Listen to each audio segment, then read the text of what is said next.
Mobile telephones and other personal electronic devices are either switched off or in silent mode.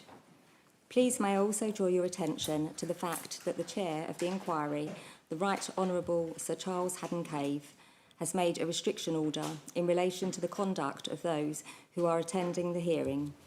The full order is displayed on the inquiry website and on the door of this court and of the media annex, but I will summarise its purpose. The first part of the order, which applies to this and to all future hearings of the inquiry, prohibits any person from making an audio or video recording of inquiry proceedings from within the hearing rooms without the express permission of the Chair. Furthermore, no person may take a photograph in any room in which inquiry proceedings are taking place and at a time the inquiry is sitting without the express permission of the Chair. For the avoidance of doubt, both of these prohibitions extend to the hearing in the media annex. The second part of the order, which applies to the hearings scheduled to take place this week, arises as the live stream of these inquiry proceedings via YouTube will purposely be subject to a 5-minute delay. It is prohibited that any person may disclose, publish or broadcast in any form or by any means anything that is said or done in the inquiry hearing room until 5 minutes after it has taken place. If an application is made for a restriction order in relation to anything that has been said or done in the inquiry hearing room in the preceding 5 minutes, anything that was said or done during that period is subject to a restriction order prohibiting its disclosure, repetition or duplication until the Chair has finally determined the application. All of the above orders are subject to a penal notice. This means that any breach of any element of the restriction orders may be certified to the High Court or the Court of Session, who will have the power to fine or imprison anyone found to have been in breach of the order. Court rise.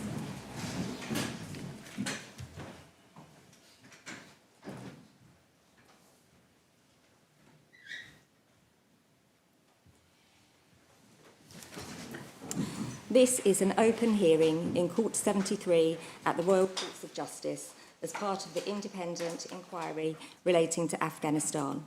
The hearing is before Lord Justice Haddon-Cave, the Chair of the inquiry. Good morning and welcome to the independent inquiry relating to Afghanistan.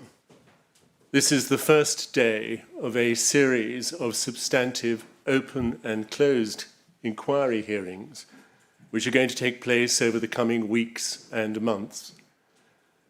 These proceedings, as you know, are being streamed from here in Court 73 in the Royal Courts of Justice, and footage and daily transcripts will be posted on the inquiry website. This first week is devoted to the opening statements of lead counsel to the inquiry, Mr. Oliver Glasgow, KC, and then we'll hear from leading counsel for the core participants, Mr. Altman, KC, on behalf of the Ministry of Defence, Mr. Greeny, KC, on behalf of the Royal Military Police, and Mr. Hermer, KC, on behalf of the Afghan families. I'd like to begin first by taking a moment to remember all those who lost their lives or were injured in the conflict in Afghanistan and the families affected on all sides. Armed conflicts of this nature and wars unfortunately have many casualties. But it is important that accountability for what is done in times of armed conflict or war, or in the name of war, is not one of them. This inquiry's primary task is to ensure accountability, to gather and examine the evidence in order to establish whether there has been any wrongdoing, and if so, who should properly be held accountable. As no doubt you will be outlining in more detail, Mr. Glasgow, the allegations which are the subject matter of the terms of reference are extremely grave. They are threefold. First, that numerous extrajudicial killings were carried out by British Special Forces in Afghanistan during the period mid-2010 to mid-2013. Second, that these were covered up at all levels over the past decade. Third, that the 5-year inquiry carried out by the Royal Military Police was not fit for purpose. Where serious allegations of this nature are made, it is important that they are looked into thoroughly and independently. This is not only the hallmark of a democratic society and what is meant by the rule of law, but also it is a matter of international obligation. The United Kingdom is a founder signatory to the Geneva Conventions and the Rome Statute of the International Criminal Court. These are, of course, as I've said before, only allegations at this stage, and the inquiry's job is to gather and look at the evidence to determine the truth or otherwise of the allegations. In this regard, in the last 6 or so very busy months, the inquiry team have studied many thousands of documents, contemporaneous and otherwise, set up a series of secure systems to handle very sensitive material, issued over 60 Rule 9 requests to individuals and organizations, and organized a series of useful background briefings. I and members of my inquiry team have also visited colleagues and organizations in Australia and in New Zealand, where inquiries are and have been carried out involving similar allegations. Visited the offices of the Special Prosecutor of the International Court in The Hague, visited NATO headquarters in Brussels, visited the Supreme Headquarters of Allied Powers Europe in Mons, and visited various locations in England. I put out a call for information, and growing numbers of people have come forward and are getting in touch with the inquiry confidentially.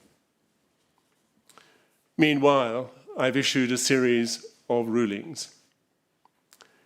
In May, on core participant status, granting core participant status to the Ministry of Defence, the Royal Military Police, and a number of Afghan families.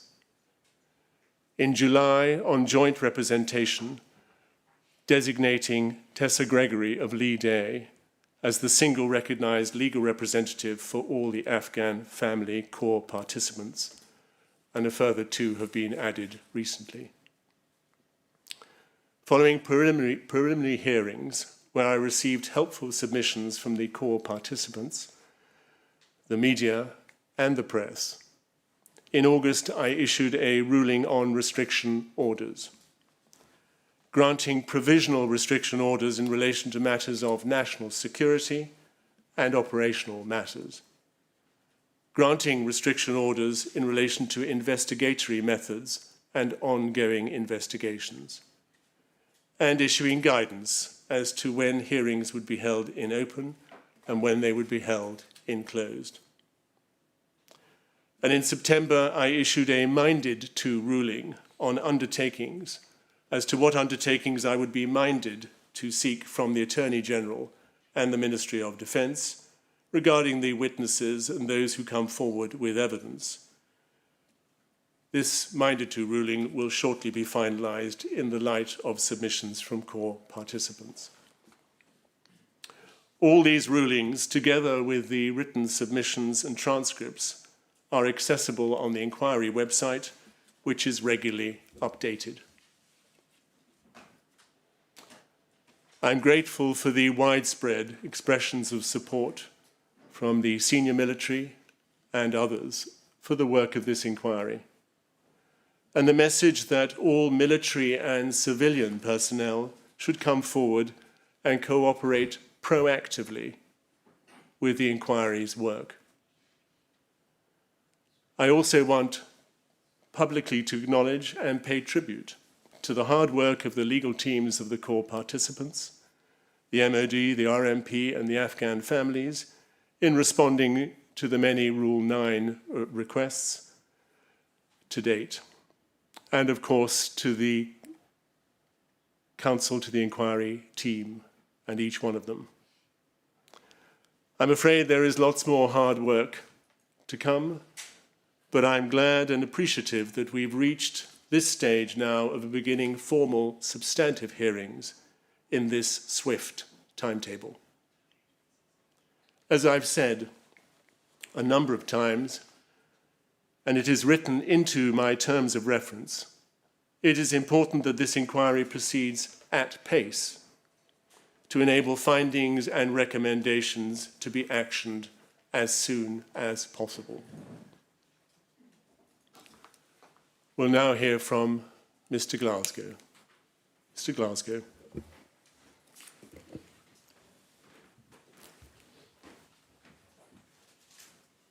Before I turn to deal with the issues and the evidence, may I make a few introductory remarks?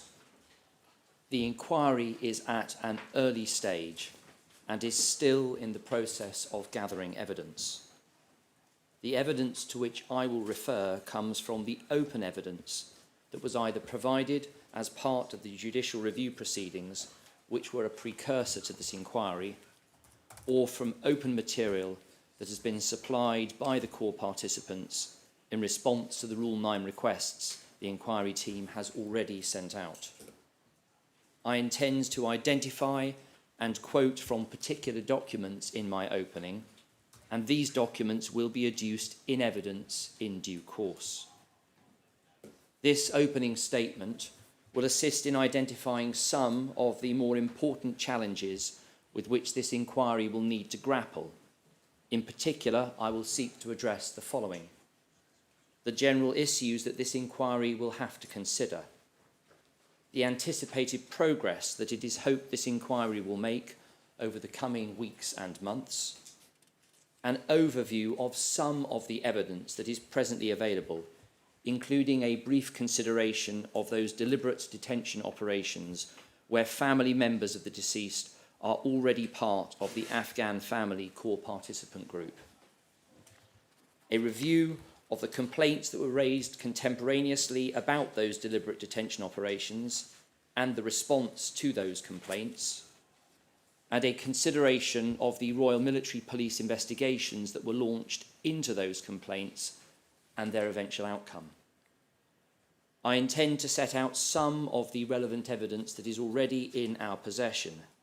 However, it is proposed to go no further than to identify the issues that are engaged by that evidence and to set out potential lines of inquiry that might need to be considered by the inquiry.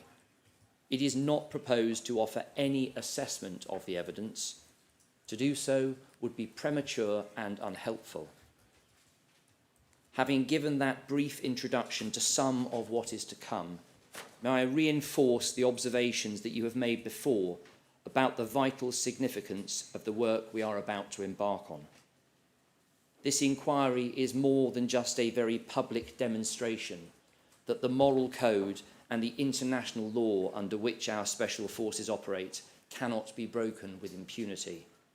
It is about showing to the British Armed Forces, the British public, and the international community, including our allies and our enemies, that the United Kingdom applies the same exacting standards that we expect of others to ourselves. It is about showing that no matter where the evidence may lead us, we are not frightened of what we might uncover.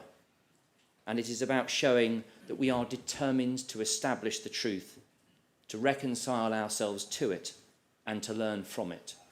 Since only once that has been done can we properly address the consequences and either seek the punishment of those involved or to remove the taint of unfair accusations.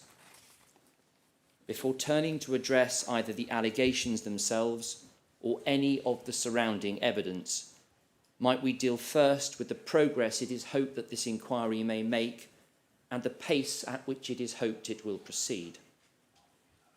You, sir, have made no secret of your determination to move as swiftly as will be consistent with thoroughness and fairness to all concerned, which brings increased demands and pressures upon all participants in the inquiry, and is perhaps important for all concerned to understand what has driven that avowed commitment.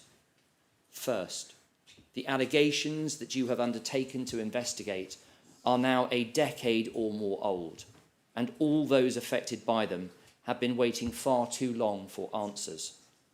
And second, the value of a public inquiry's findings and recommendations can only have meaningful impact if they provide answers in a timely fashion, and if any lessons which may be learned are still relevant to the organisation that may need to change. It is for these reasons that you have undertaken to provide at least an interim report on the progress that has been made within 12 to 18 months of the inquiry being launched. Quite how far advanced we might be will depend upon a number of factors, not least of which is the cooperation of all concerned, and in particular, the preparedness of those who may have witnessed wrongdoing to continue to come forwards. It is only right that we recognise the hard work that the core participants and their legal teams have already undertaken, and we are sincerely grateful for the numerous documents and statements that have been provided. But there is more to do, and we encourage everyone not only to prepare themselves for more requests for assistance, but also to be proactive in their engagement with the inquiry. It is essential that all those who have information to provide do provide it as soon as possible and without waiting to be contacted. With that in mind, it would be prudent at this point to summarise the investigative strategy that we have adopted and the ground that it is proposed to cover in the hearings that are timetabled for this year and beyond.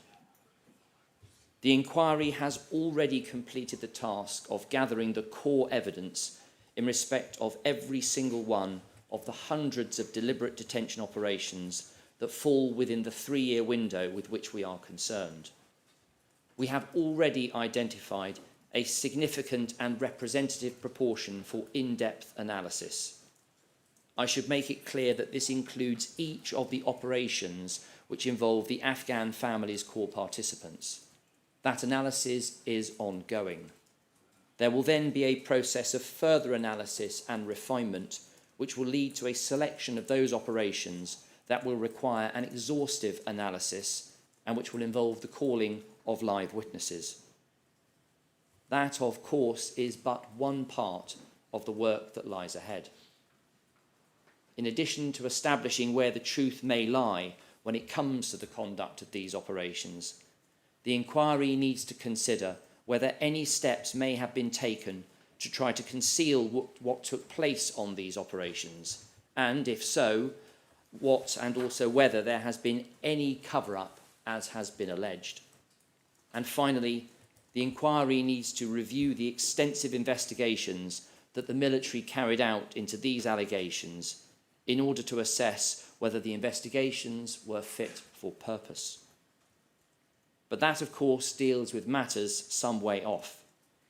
Bringing the focus back to the immediate timetable, the first evidence the inquiry will receive will be from Professor Theo Farrell. Professor Farrell is a visiting professor of war studies at King's College London and the Vice-Chancellor of the University of Wollongong in Australia. He is a leading scholar of the war in Afghanistan. The actions of the United Kingdom Special Forces in Afghanistan can only sensibly be understood in the context of the conflict as a whole. For that reason, the inquiry has commissioned a lecture from Professor Farrell, which provides a high-level overview of the Afghan war, with a particular focus on the role of the United Kingdom. His evidence has been pre-recorded and will be published later this week on the inquiry website. The next 2 sitting weeks will be used to receive relevant and comprehensive background evidence in relation to UK Armed Forces and the Royal Military Police. The first live witness will be the Chief of the Defence Staff, Admiral Radakin, who will describe the organisation and structure of the UK conventional armed forces, the tenets and philosophy of military service, and the evolution of the military campaign in Afghanistan and counterinsurgency strategy.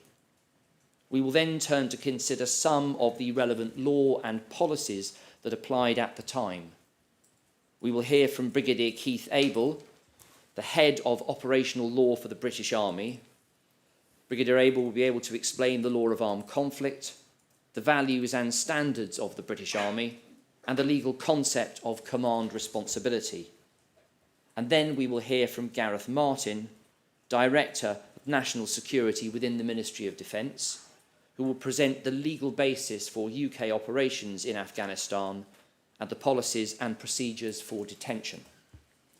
And finally, Colonel Christian Rochel, who, amongst other duties, is responsible for governance and external assurance within the Royal Military Police, will explain the unique role of the RMP, who act as both soldiers and police officers with particular reference to Afghanistan.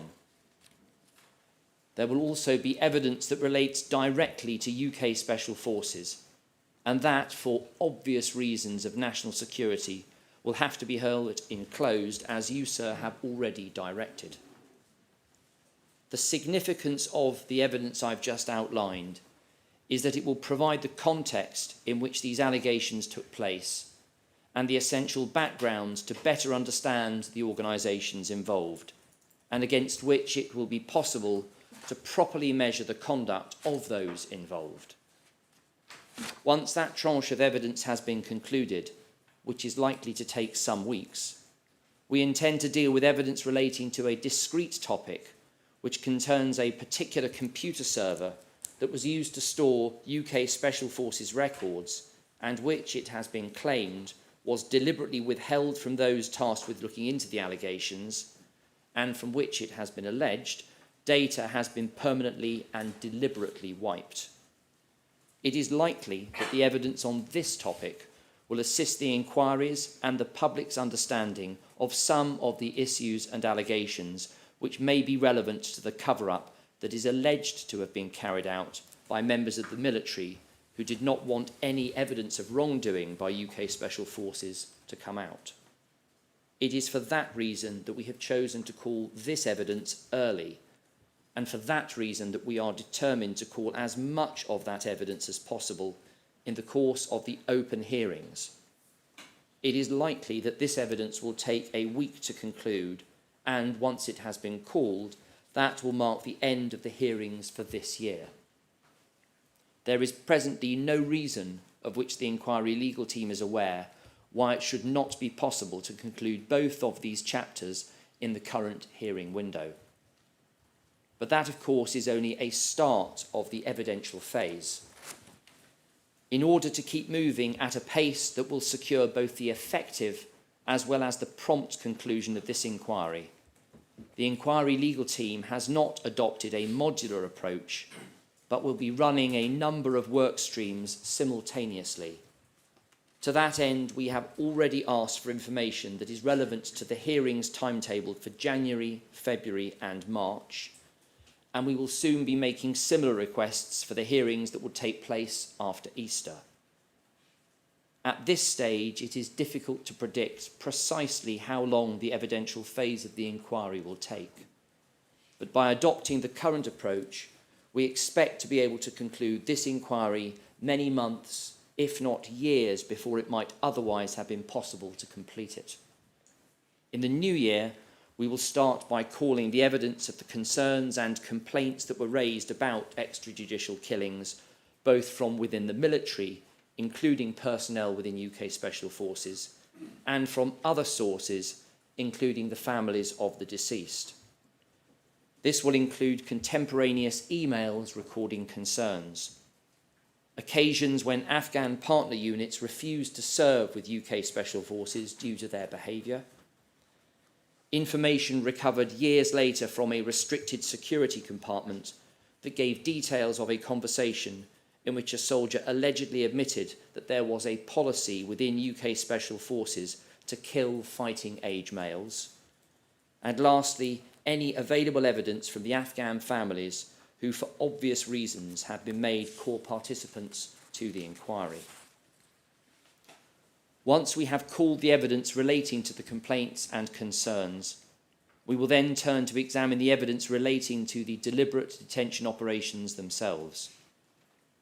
We will start with establishing a general overview of the operations, how they were carried out, and how the oversight of those operations was maintained.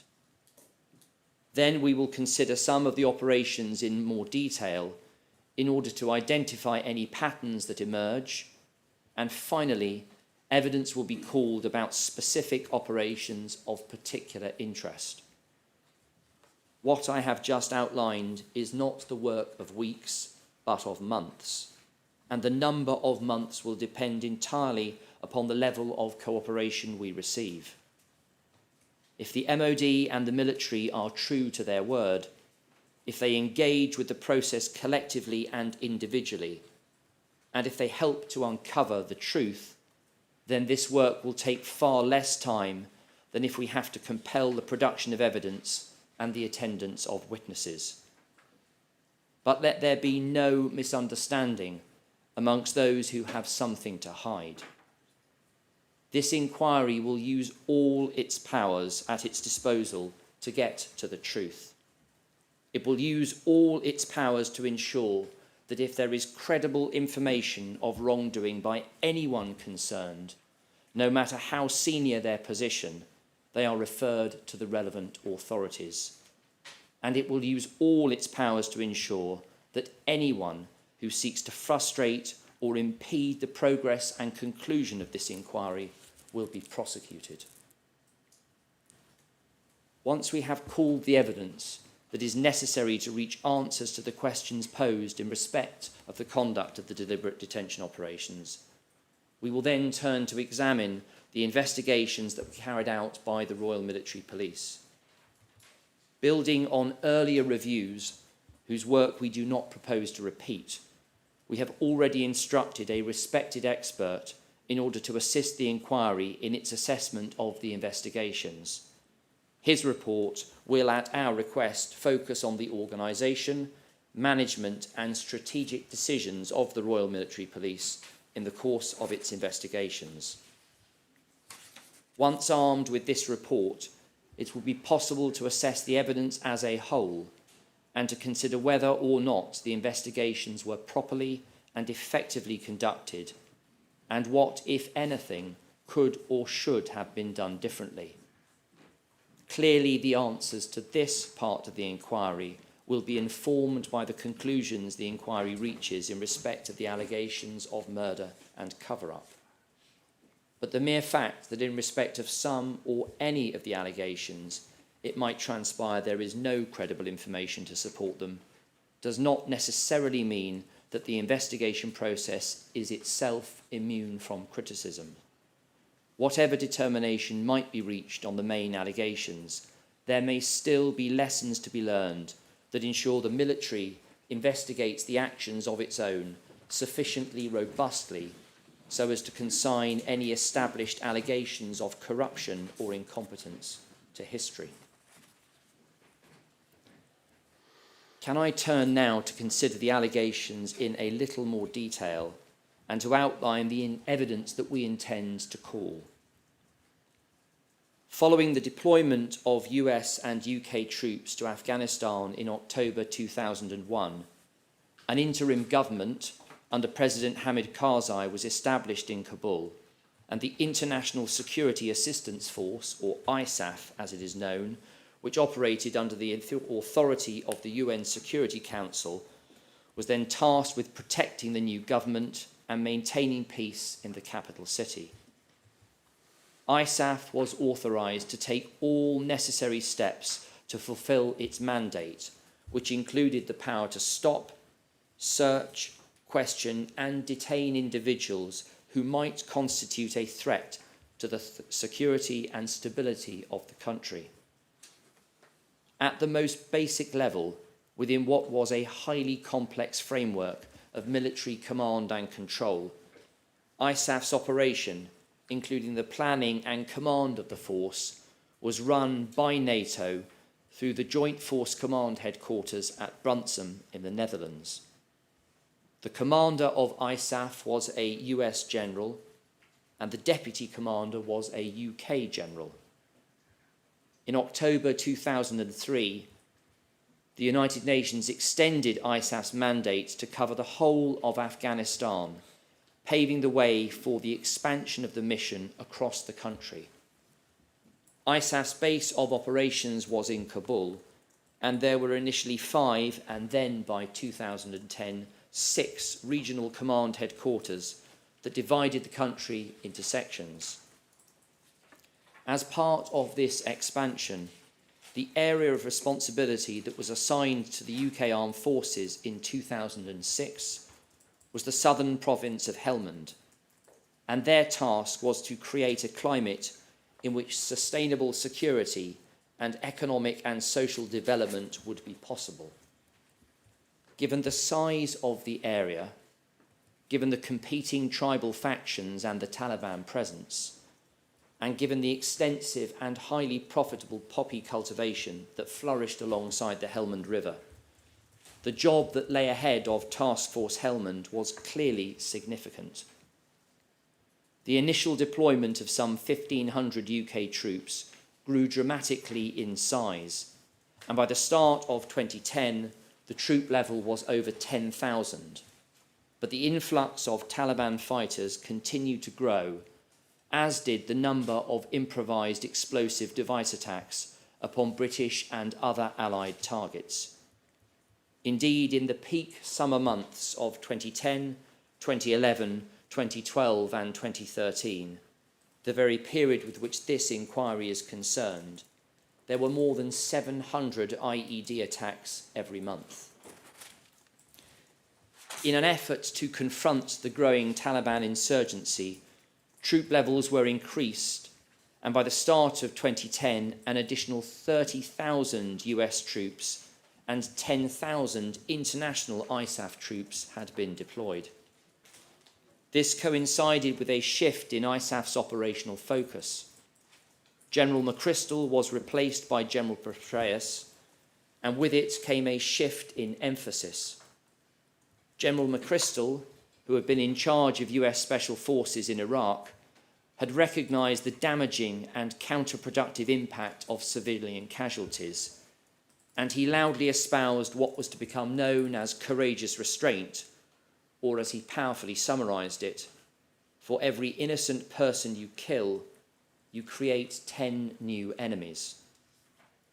General Petraeus took over, remained true to those counterinsurgency principles, and at the same time brought a new focus on the use of special forces and the relentless pursuit of what were known as kill and capture missions, or as he emphatically stated, you've got to identify the bad guys, and you've got to figure out how to kill or capture or remove them. This change in leadership coincides with the 3-year period with which this inquiry is concerned. And in those 3 years, UK Special Forces, together with the Afghan partner units they were training and working alongside, were deployed to conduct many hundreds of intelligence-led raids on compounds throughout Helmand Province and beyond, all in an effort to disrupt, in particular, the Taliban bomb makers and their supporters. These operations were carried out by UK Special Forces subunits acting as part of ISAF under the authority conferred by the UN Security Council resolutions, and they were intended to support a fundamental objective of the UN-mandated mission to establish security and stability to the country by ending the insurgency and bringing insurgents and others involved in criminal activity to justice. One of the matters that will need to be reviewed are the rules of engagement that applied to these operations and a consideration of whether they permitted the use of offensive force. The standard ISAF operating procedures for the detention of non-ISAF personnel dictated that minimum force was to be used to effect detention, and that deadly force was not to be used unless necessary to prevent an act which constituted an immediate threat to life. This was echoed by the national rules of engagement that permitted the use of lethal force by a soldier only when necessary in order to defend himself or his colleagues from an immediate threat to life. This was and is known among the deployed troops as Card Alpha. Whilst the use of offensive force against positively identified targets could lawfully be applied, and on occasion it was, so that UK Special Forces were directed and entitled to deploy offensive force, this was not standard across the operations and would only be authorised as and when necessary. The language that was used in the planning, execution and review of the operations is important, and the inquiry will examine what action was authorised and then compare that with what actually occurred. However, if there is any truth in the circumstances in which the deceased are said to have been killed, the rules of engagement are irrelevant, since the deceased had been detained and were hors de combat. The missions that UK Special Forces undertook were called Deliberate Detention Operations, or DDOs as they were known. A DDO was a pre-planned raid, usually at night, upon a compound or compounds of interest that, according to the intelligence provided, was either occupied by or giving shelter to Taliban leaders and operatives. The intended purpose of a DDO, as its name suggests, was to capture and detain particular targets in order for them to be held for questioning and, if appropriate, handed over to the Afghan authorities, and also for the locations to be subjected to a careful search of anything that might help inform and build an understanding of the insurgency network. These operations were intelligence-led, but it is not within this inquiry's terms of reference to seek to examine that intelligence. All of the targets were identified in accordance with established procedures, which permitted names to be placed on the target list only once certain criteria had been met. Information about potential targets would be collated and, if deemed credible, the individual would be placed upon the target list. Thereafter, in order for any individual to become the subject of a DDO, the 5 pillars of targeting would have to be satisfied. First, the target would have to be capable of being targeted in accordance with the rules of engagement. Second, the target had to be positively identified. Third, a pattern of life would have to be established. Fourth, there would have to be a collateral damage estimate. And finally, fifth, authority would have to be given by the nation that was to carry out the strike. Any target who was detained as part of a DDO could only be held, barring express authority, for 96 hours before they had to be released or passed to the Afghan authorities. The inquiry will doubtless want to consider whether that period might have had an impact upon those who were tasked with carrying out the DDOs. The central allegation at the heart of this inquiry is stark. It is that the DDOs were abused by elements within UK Special Forces who carried out a policy of executing Afghan males of fighting age in circumstances where they posed no immediate threat or were hors de combat. I would like now to turn to explain what documents were generated by UK Special Forces at the time, since to do so will assist everyone when we come to turn to those documents during the latter parts of my opening statement. UK Special Forces had in place a series of steps that were required to be followed after any DDO took place. The precise steps depended upon the nature of the operation, the result of any kinetic, as in violent, activity, and the assessment by others as to what had occurred.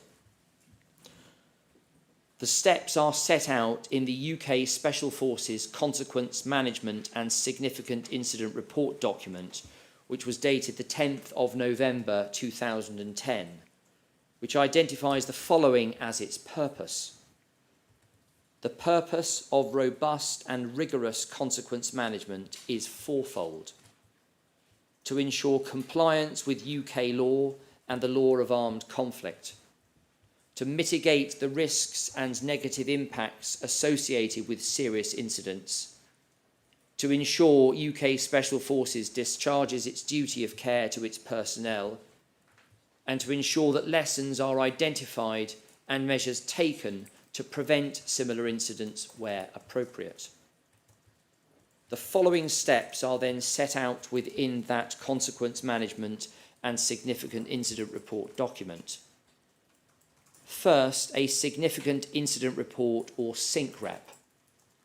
Every shooting incident must be formally reported at the earliest opportunity using the SINCREP.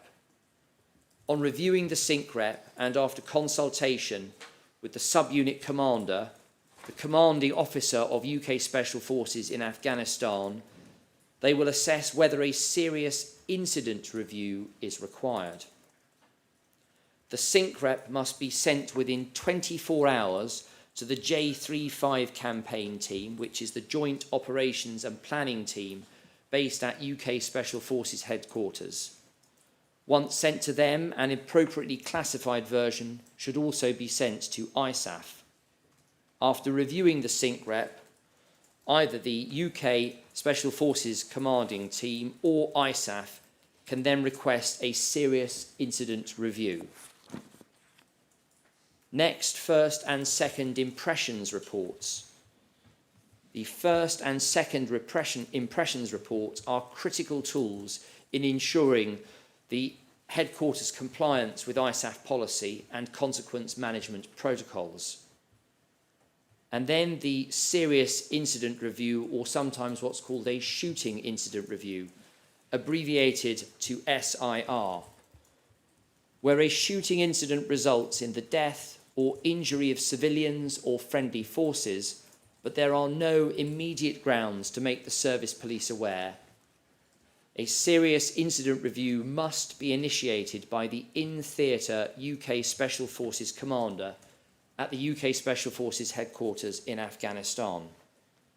The aim is to assist the chain of command in forming a final view as to whether the matter should be reported to the service police.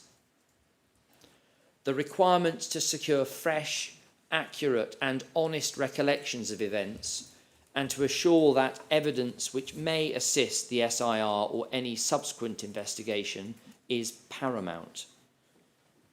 The SIR can be ordered by the commanding officer at headquarters Afghanistan, by the commanding officer at headquarters UK, or by headquarters ISAF, but it should be initiated as a matter of course where either civilians have been killed or injured by UK forces, where the law or rules of engagement, including the law of armed conflict, may have been breached, or where another factor exists that is likely to lead to public attention and for which a full serious incident review would provide useful.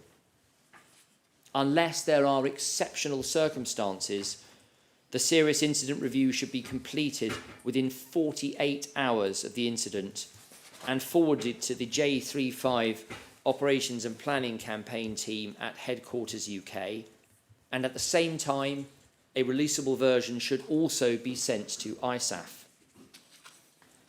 And finally, the referral to the service police.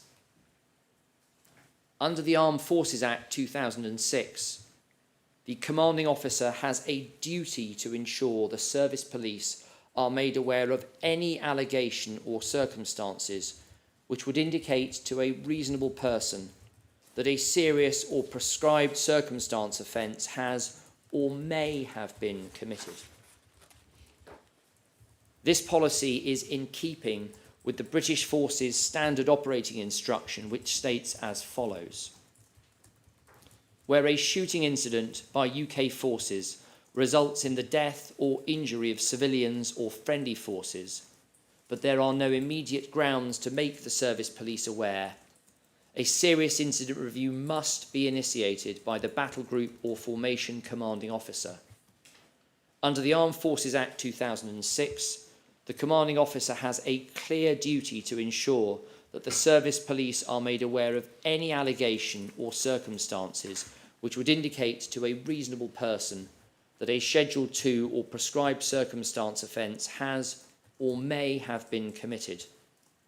A shooting incident must be reported to the service police immediately if there are any grounds to suspect that a service person has broken the law or breached the rules of engagement.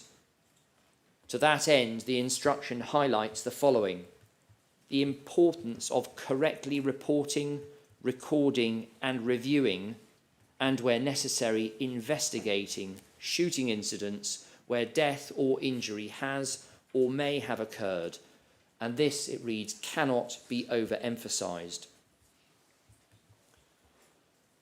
That policy is said to apply to following every shooting incident.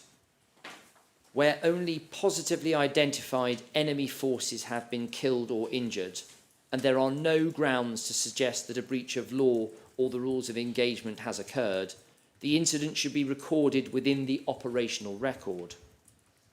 Where information indicates that civilians have been killed or injured by UK forces, and on the basis of the facts immediately known to the CO, even though there are no grounds to suspect a breach of law or the rules of engagement, he is to initiate a serious incident review. And where it is immediately apparent that there has been a breach of law or the rules of engagement, or death or injury to friendly forces or any other circumstance makes it appropriate, the commanding officer is to ensure that the service police are made aware at the earliest opportunity.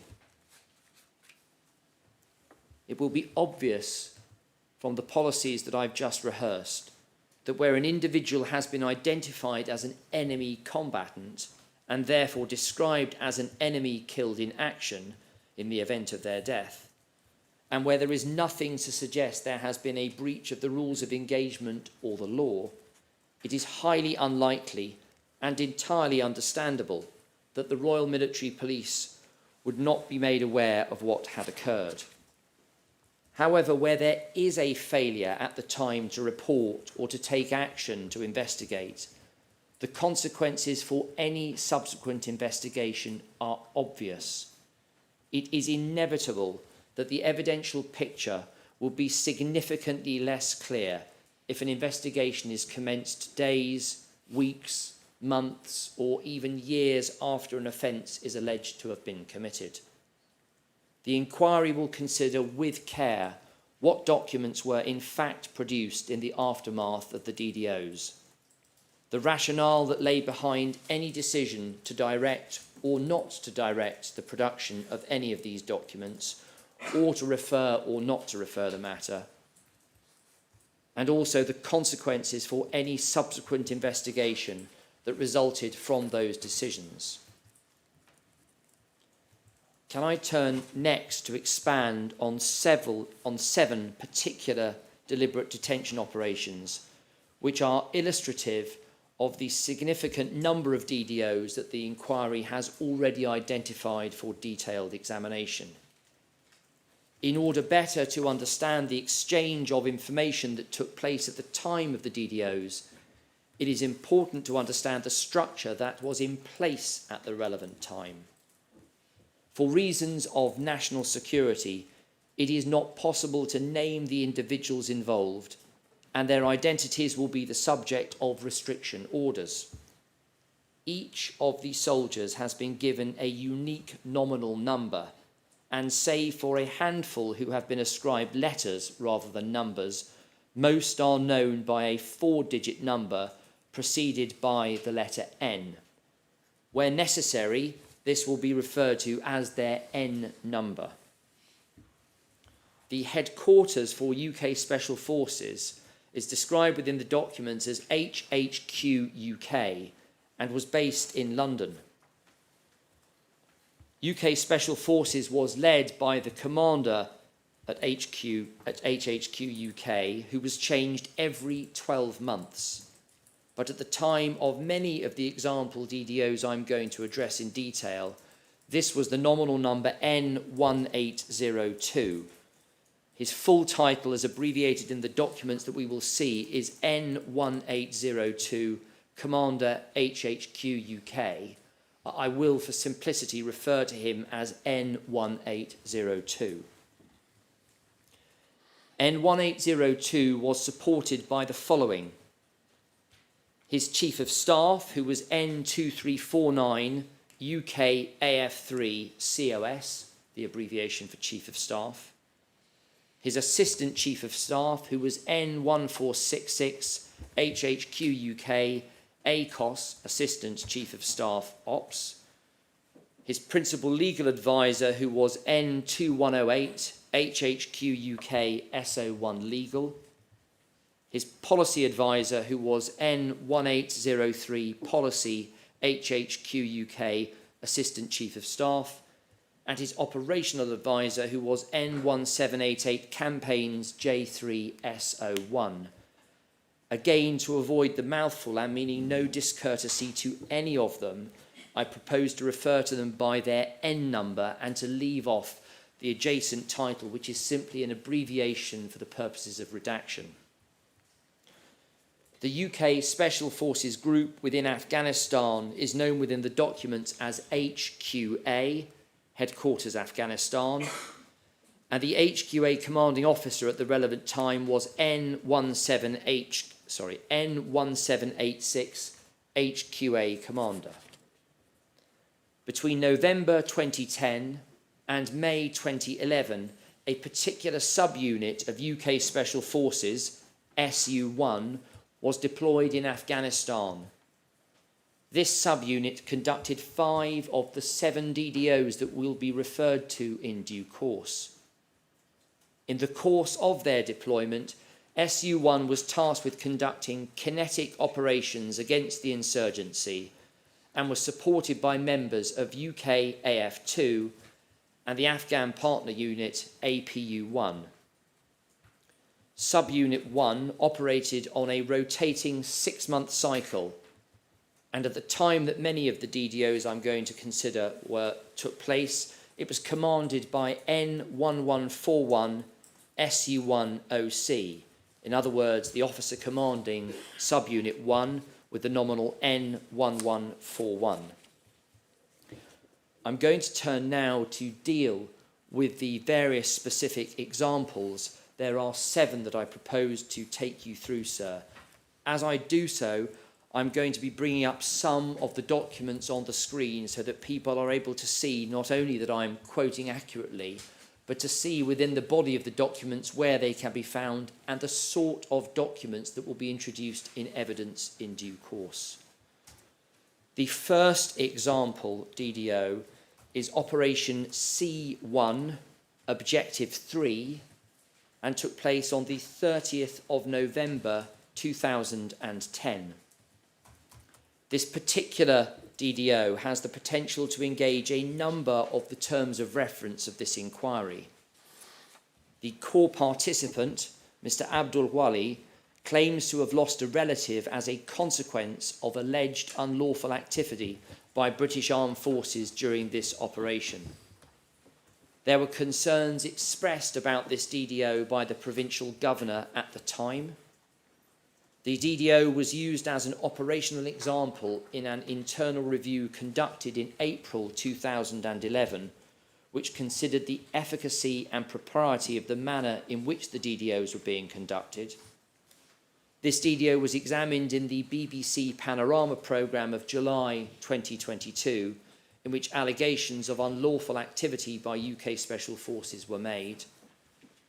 And this DDO was investigated by the RMP during Operation Northmoor. Turning, if I can, to some of the details of this particular operation. As I've said, it took place on the 30th of November of 2010. The UK Special Forces subunit, commanded by N1141, conducted a nighttime DDO in the area of Gereshk near Nadi Ali in central Helmand. The target of that operation was a suspected mid-level Taliban commander who for these purposes had been given the objective name number 3. According to the intelligence that had been provided, he was active in the emplacement of IEDs, ambushes against ISAF forces, and accurate small arms fire engagements. Can I please ask that document 1 is brought up on the screen, and we look to page 3, please, of that particular document. What we have available for everyone to consider now on the screens is the Serious Incident Review dated the 6th of December of 2010. So a document that was created in the aftermath of the operation. And if one looks down the screen, we'll be able to see that certain passages have been highlighted to assist where it is I've got the information I've just outlined to you, sir. And you'll see there that Objective 3 is a mid-level tactical commander who is active in the emplacement of IEDs, ambushes against ISAF, and accurate small arms fire, that's the SAF, engagements, and then it gives in the vicinity of a location which is blacked out. And then if one looks further down to the next highlighted passage, described threat assessment, Objective 3 has recently been involved in the facilitation and emplacement of IEDs. He also supplies the insurgent groups in a given area with components to build IEDs, subsequently targeting ISAF. During the course of the operation, one individual, Mohammed Ibrahim, was killed. However, he was not Objective 3 and therefore not a target of the operation. His son, Abdul Wali, has been designated a core participant. According to the available evidence from UK Special Forces, which includes witness statements and supporting documentation, which again includes contemporaneous radio logs, the following is said to have happened at the time of the DDO. The UK Special Forces subunit SU-1 conducted a call-out on the compound during which several males exited the compound. Once the compound was clear, SU-1 re-entered the compound with a male occupant to assist them in opening the doors. During the clearance of the main living area, that male entered another room followed by one of the soldiers, N1192. And that male went behind a curtain on the left wall and removed a grenade. The male was then engaged and killed. 6 further men were detained by SU-1 during the course of the DDO. And again, to assist with where that information is taken from, can I please ask that document 2 is brought up on the screen, and we turn to look to page 2 within that document.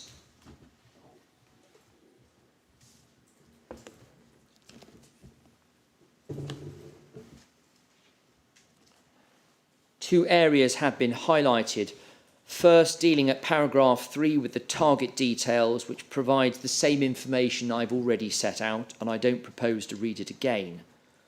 But if one looks down to paragraph 6, one can see that what begins there is the log of incident and records the entries from a radio log of the operation kept in the ops room. And if one looks to entries 7 and 8, which have been highlighted, one of the Bravos, in other words, one of the Afghan male occupants from the compound, one of the Bravos leads the subunit into the main compound on red. That's simply a way of describing one compound from another. Upon entering the room, he moves behind a curtain, then reappears clutching a grenade with which he attempts to engage the subunit. He poses a direct threat to the subunit and is engaged with aim shots, and that results in 1 times EKIA, 1 enemy killed in action. And then once the compound is clear and secure, all occupants accounted for, 8 women, 8 children, and 6 other Bravos, in other words, 6 other Afghan males, were detained by the subunits during the course of that operation. Once everyone had been removed from the buildings, the compound was then searched for potentially relevant evidence. This exercise was known as sensitive site exploitation, abbreviated to SSE. As part of the SSE of the compound, a number of items were recovered. Insofar as those items, if we have available the next document, which it should, I hope, be document 3. And if we can turn, please, within document 3, if we scroll down through the document,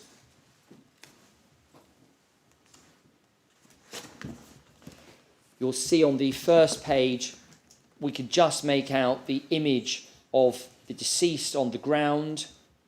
What has been attached to him is a note describing that particular individual by the name with which he was known following the resulting death. So he's described as Bravo 1.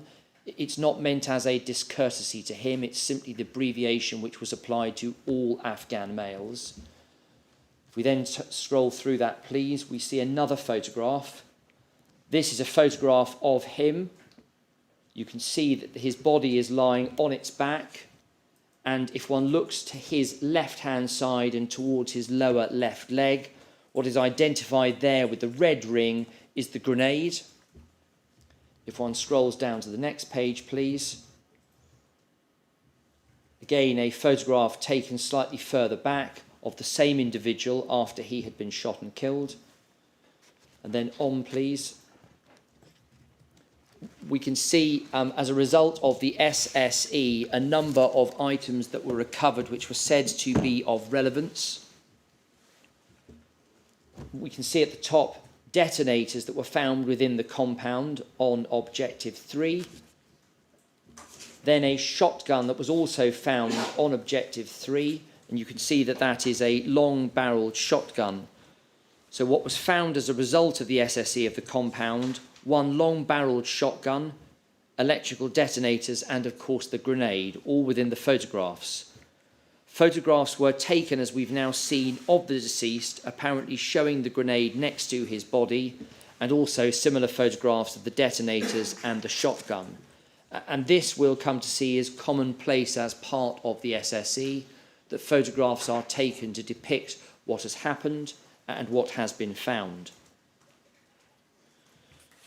Using the information that has been gleaned from the available documentation, the events of that night have been put into a simple presentation that highlights the potentially relevant information to which I've just referred.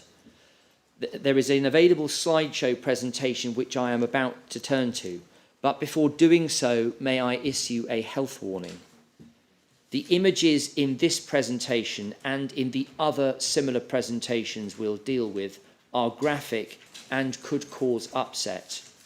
That is not the reason for showing them, and no offence is intended to be caused to the memory of those who died or to their loved ones who still mourn them. The relevance of this material is that the positions in which the deceased came to rest, the clothing they were wearing, and any weapons they were said to be holding are all vital facts this inquiry will need to consider. Accordingly, this evidence will be called as part of the critical examination of the DDOs and of the reality of what unfolded in the course of those operations, all of which has to be grappled with by the inquiry.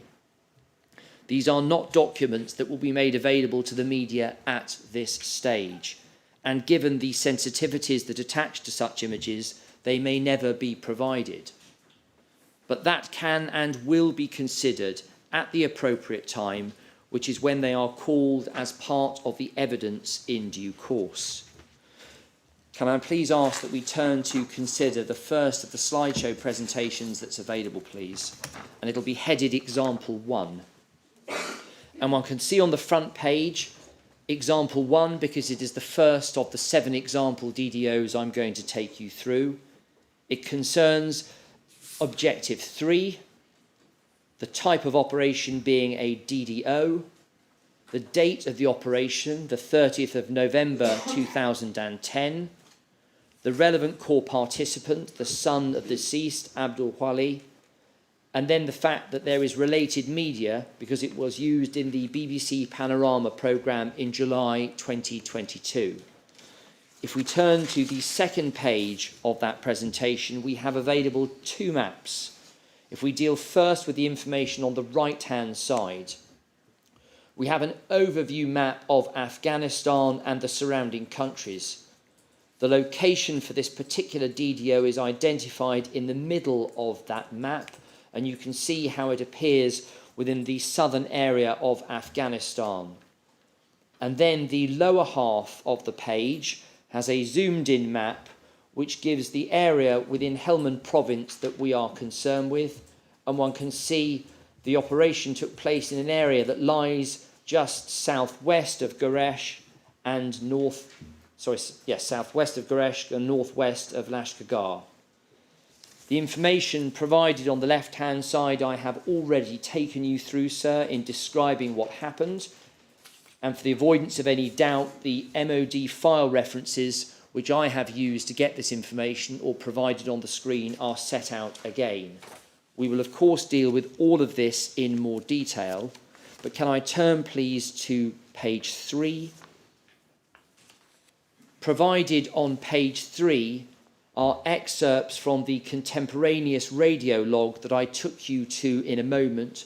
We have already seen the original document, but if one looks to the relevant section picked out with a red line which comes from the blue box, the blue box heads circumstances of EKIA, use of TTP. And then on the left-hand side, you'll see that takes you to box 7.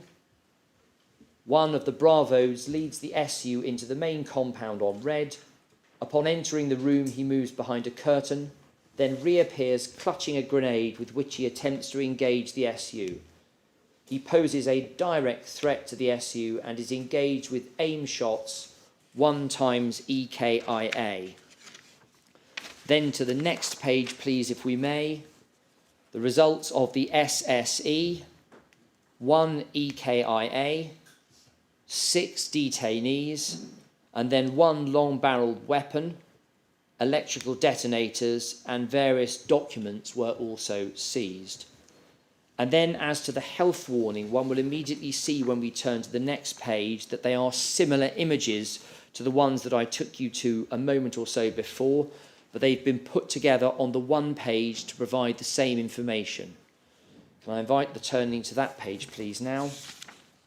We see there a photograph of the deceased, he having been detained and before he was taken back in to the compound as part of the clearance procedure. And you'll see there with his details provided. Then on the floor, a photograph of the deceased, one which we have already seen, and then the information provided on the right. And I won't repeat it because the same information from the contemporaneous log is provided for all to see.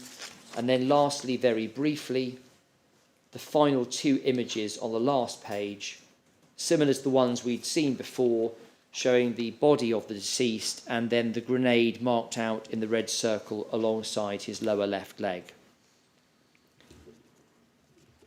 We will look at similar images and similar presentations as I take you through the description of the remaining DDOs, and I will obviously repeat the health warning when we come to look at them. But it is not meant to cause any upset. It is simply part of the procedure that we need to go through so that what took place was understood and is understood by all concerned. The contemporaneous documents, including the Serious Incident Review drafted by N141 and the witness statements from soldiers who were present, make it clear that lethal force was said to have been used in self-defence. I don't need to turn back to document 1 at this stage since we've already seen it, but you'll know from the contemporaneous log that what is set out therein is that in response to the deceased arming himself with a grenade, he was engaged with aim shots resulting in his death. So the contemporaneous documents and the subsequent witness statements from soldiers present make it clear that lethal force was said to have been used in self-defence. He was shot and killed because he posed an immediate threat to the lives of one or more members of the UK Special Forces who were present. And clearly that was said to have been done in accordance with the rules of engagement and the applicable law of armed conflict. The family insist that the deceased was an innocent civilian who worked as an Afghan government official between 2001 and 2007, first as a deputy police chief and latterly as the Gureshk district governor alongside British forces in Helmand. They say that there were no weapons at the compound and that UK Special Forces had cleared the compound before singling out the deceased to go back inside. His son, Abdul Wali, states that when he entered the property, he found the body of his father still bound at the front with plastic cuffs, with bullet injuries to his face and chest and dog bites to his upper body. Shortly after he buried his father, Abdul Wali states that he attended a meeting with a British Army commander. Members of the Afghan National Directorate of Security were also present. And at the meeting, Abdul Wali says the British commander offered the family a tractor to replace one that was damaged in the raid.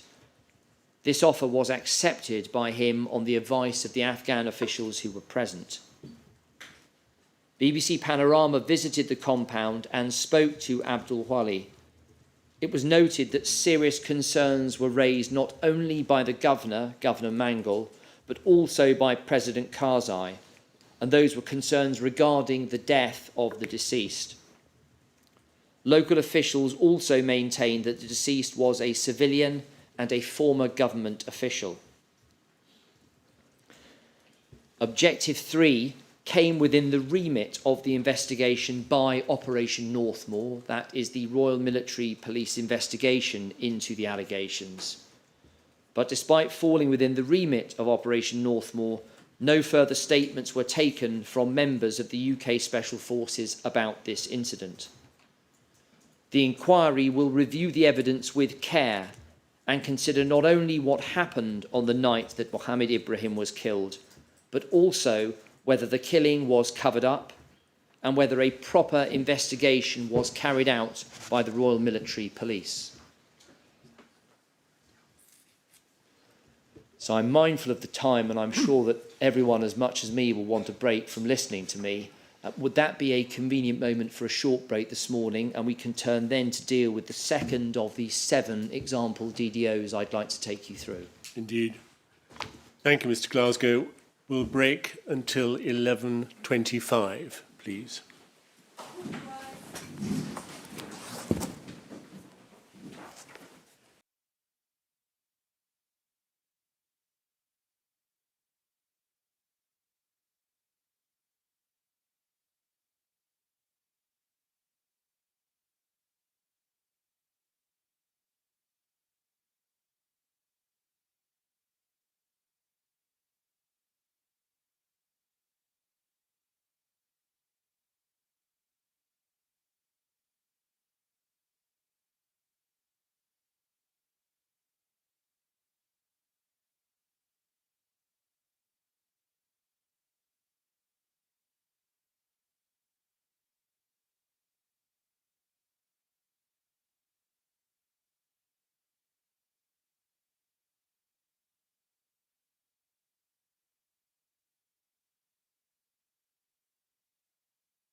Mr. Glasgow.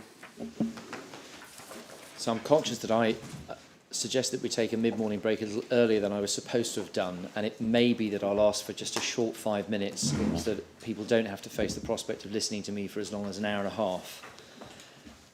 Can I turn, please, to deal with the second of the 7 example DDOs? Yes. This is known as Operation C1, Objective 1, and dates back to the 7th of February of 2011. And this particular DDO engages a number of the terms of reference for the inquiry. The core participants, Mr. Habibullah Alizai, Mr. Haji Shamshullah, and Mr. Abdul Wasay, claim to have lost relatives as a consequence of alleged unlawful activity by British armed forces during this operation. There were concerns expressed about this deliberate detention operation within the armed forces. This deliberate detention operation was used as an example in an internal review conducted in April 2011, considering the efficacy and propriety of the manner in which the DDOs were being conducted. It was a deliberate detention operation examined in the BBC Panorama programme of July 2022, in which the allegations of unlawful activity by UK Special Forces were made, and it was a deliberate detention operation that was investigated by the RMP during Operation Northmoor. As I've said, the DDO occurred on the 7th of February of 2011, and on that evening a UK Special Forces subunit commanded by N1141 carried out a raid in the area of Makati Dashta near Nadi Ali in northern Helmand. The target of that operation was a suspected mid-level Taliban commander who for these purposes had been given the objective number 1. According to the intelligence that had been provided, he was directly responsible for targeting and conducting attacks in the Lashkar area and for the provision of arms and ammunition and IED components to insurgents. Can I please ask that document 4 is brought up on the screen for everyone to look at, and can we turn to page 3 within document 4? Page 3 is the start of the serious incident review, which was drawn up after the incident. It's dated the 18th of May of 2011. Can I please ask that we scroll down to the background section, which is highlighted and begins with the number 4. And we'll see there that Objective 1 is described within the background section of the SIR as a mid-level Taliban commander responsible for the provision of arms, ammunition and IED components to insurgents. Within the same document, please, can we jump to page 23? Page 23 will need to be turned onto its side. And if we look to the left-hand side and to the top of the page once it has been rotated, we'll be able to see a section on the NATO ISAF document that's headed Significance. And within that section, the following is set out. Objective 1 is a trusted commander directly subordinate to Objective QJ, who is the senior Taliban commander for LG. Objective 1 is directly responsible for targeting and conducting attacks against CF in the LG area. Additionally, Objective 1 poses a direct threat to the stability and security situation in this area. Objective 1, as the commander of LLG, is responsible for supplying and facilitating arms, ammunition and IEDs to his fighters. Having set out the information as to Objective 1, can we please keep this document that's currently open available, because there'll be some other references to it in a moment. During the course of the operation, 9 individuals were killed and members of their families have been designated as core participants. Among those that lost their lives, Sami Ullah, who was aged 14 and the son of Habibullah Alizai; Nissa Ahmad, who was aged 18, another son of Habibullah Alizai; Saifullah, the brother of Haji Shamshullah; Izzatullah, who is the brother of Haji Shamshullah; and then a gentleman called Shamshullah, who is the brother of Abdul Wasay; and then another of Abdul Wasay's brother, Haji Wasir. According to the available evidence from UK Special Forces, including the Commander 1141 and 3 of the soldiers, N1161, N5692 and N5699, and also according to the supporting documentation, the following evidential picture emerges. The subunit set up a cordon around the compound and the Afghan partner unit led the call-out. However, there was no response to this or other call-outs. As the subunit attempted to enter the compound, they were engaged from one of the buildings and they returned fire. The subunit entered the building but were engaged by armed men and they returned fire, and this resulted in the 9 enemy killed in action. The subunit noted that it was very dark and dusty inside the compound, which was also compounded by muzzle flash and made it very hard to see. As to that information within document 4, which is already available on the screen, can I please ask that we turn to pages 19 and 20 within the document.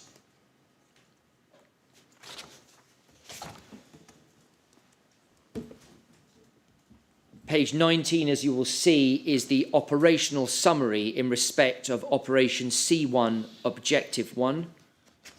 And if we turn straight away onto page 20, the information that I've just provided to you is set out therein within the body of the text described as the summary of the incident. And you'll see there highlighted certain information which I've already referred to. Cordon set on the red compound.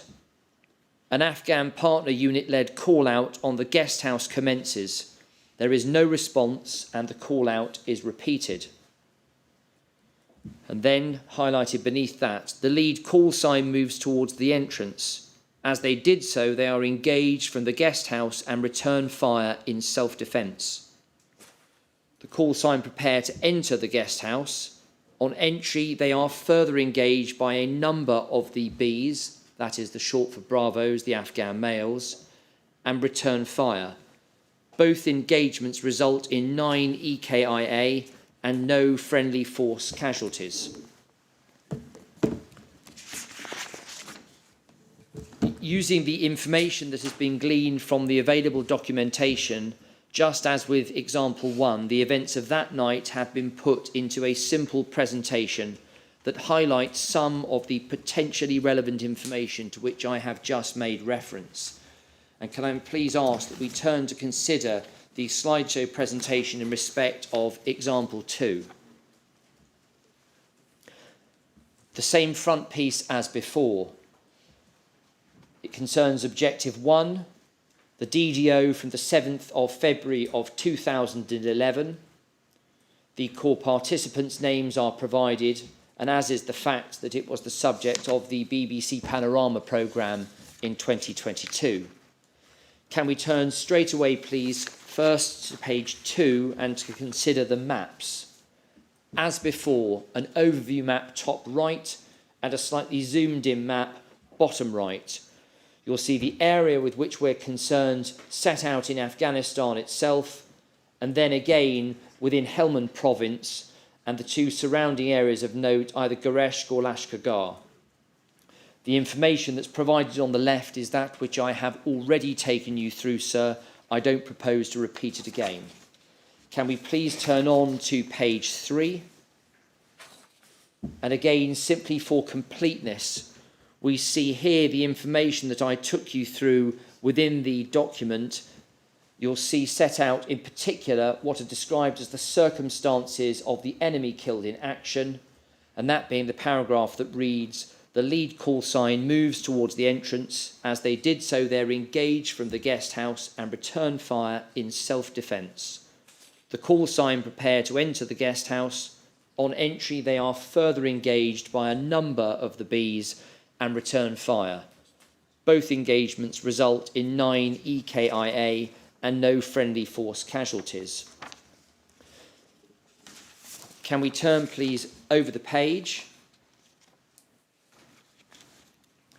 And we have here the result of the SSE. 9 EKIA, 3 AK-47 assault rifles, 3 magazines with 65 rounds, suspected IED components, and various documentation. And you'll see on the right of the descriptive bullet points a number of photographs. First, a room which one can just make out in black and white, which contains a number of dead bodies. And then to the right of that, images of the 3 AK-47 assault rifles and the magazines that were seized. And if we turn on to the next page, please, and I give the health warning as I have done before. You'll see around the outside of the page the images of the 9 deceased, and then to the centre a sketch plan denoting the positions in which they were photographed. One can see again the same extract that led to the EKIA set out from the Serious Incident Review. I will not read it again. One can see, of course, the size of the room and the number of deceased that were photographed within it at the conclusion of that particular DDO.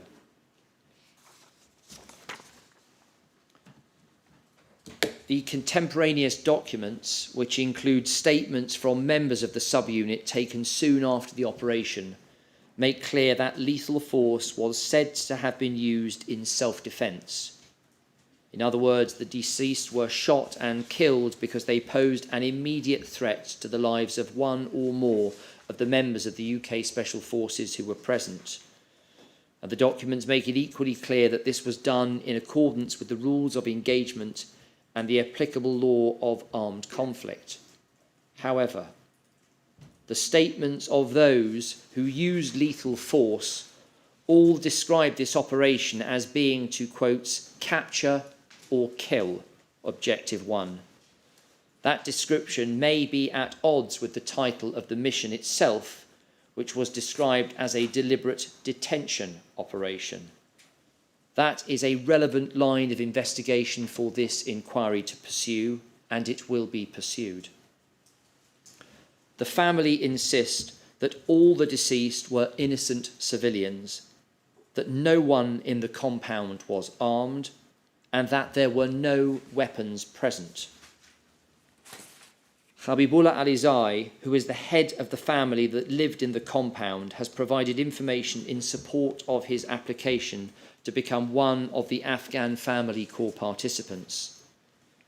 He reports that on the night of the operation, 3 other families were staying with him in order that they could pay their respects at a wake.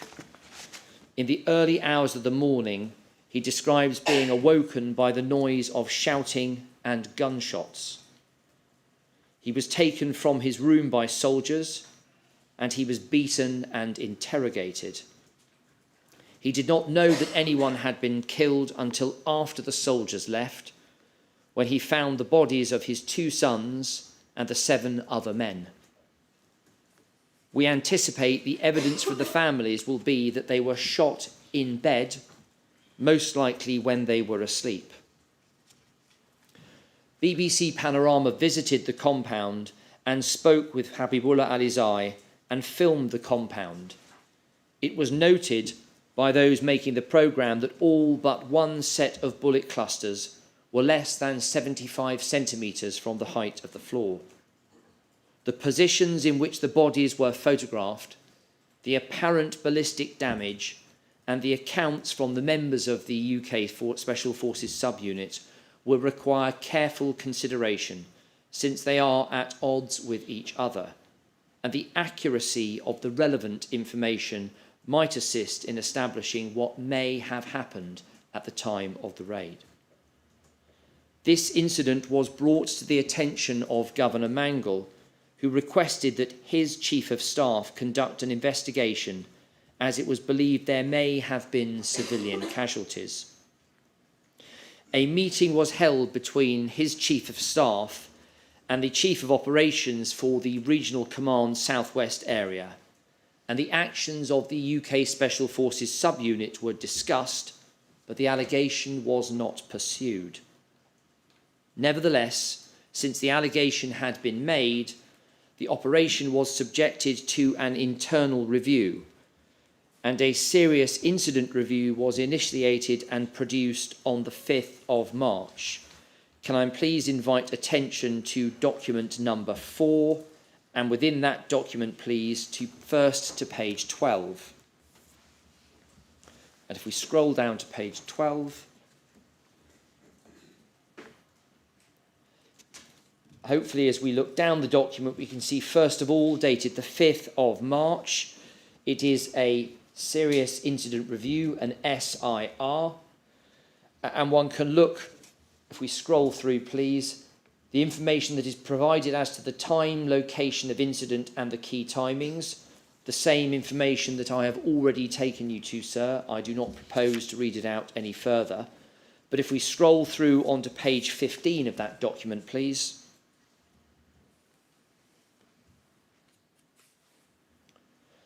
If we scroll down that page to the highlighted section, the officer commanding, who was N1141, offered his conclusion, having had access to the debrief notes, the first impression report, the photographs and the witness statements, and he concluded, as can be seen in his recommendation at paragraph 12, as follows: the actions taken were wholly appropriate, justified and within the rules of engagement. No further investigative action is recommended. The Serious Incident Review was reviewed by the Operational Law Branch of Army Legal Services on the 28th of March. And can I please ask that in document number 4, so the one we are still looking at, that we turn back first to page 8 and then to page 10.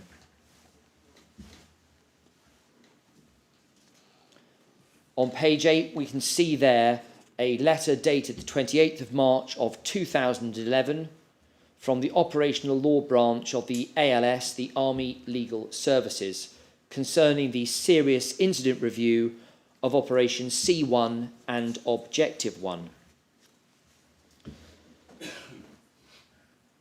The relevant lawyer, N2135, who drafted the report, which we can see here on the screen, reached the following conclusion. And can I invite that we turn, please, to page 15 within the document. And if we scroll down to the highlighted section on that page,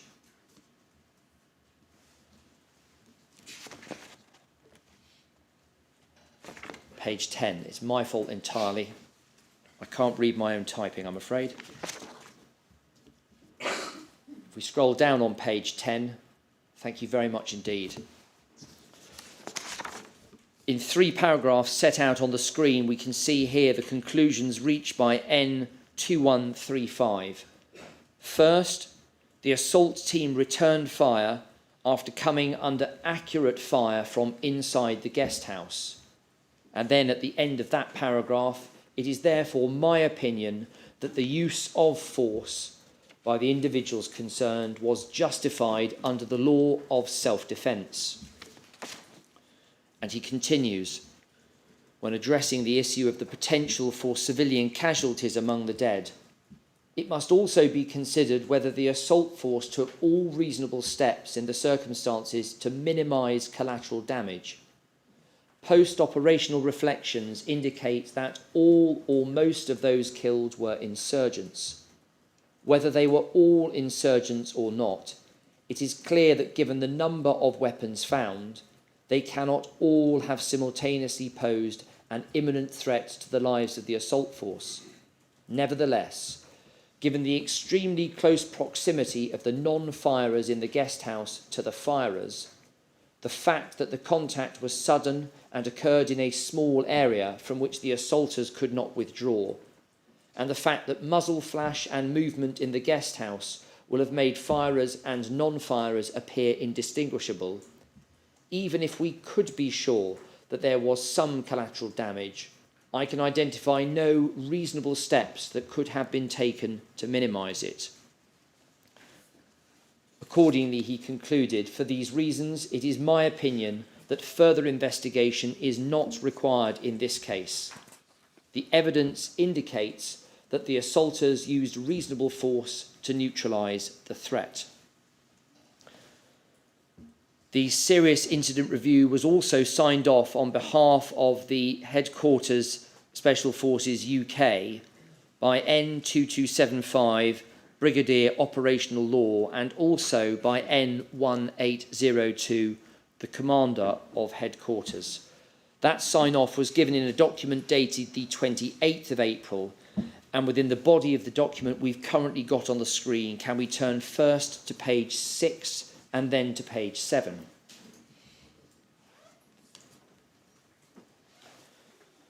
One can see here the date of the 28th of April concerning the Serious Incident Review for Operation C1 and Objective 1.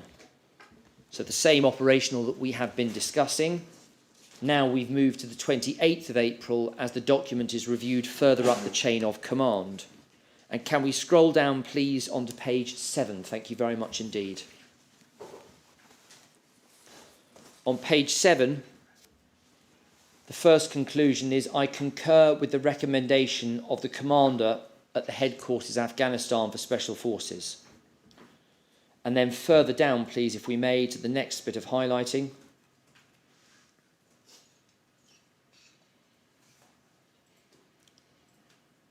It may not have come up, so can I simply read that out, and I'll find the relevant highlighted passage for anyone else that needs it in due course. The evidence indicates that the two lead assaulters were engaged by small arms fire from the windows and door of the guest house.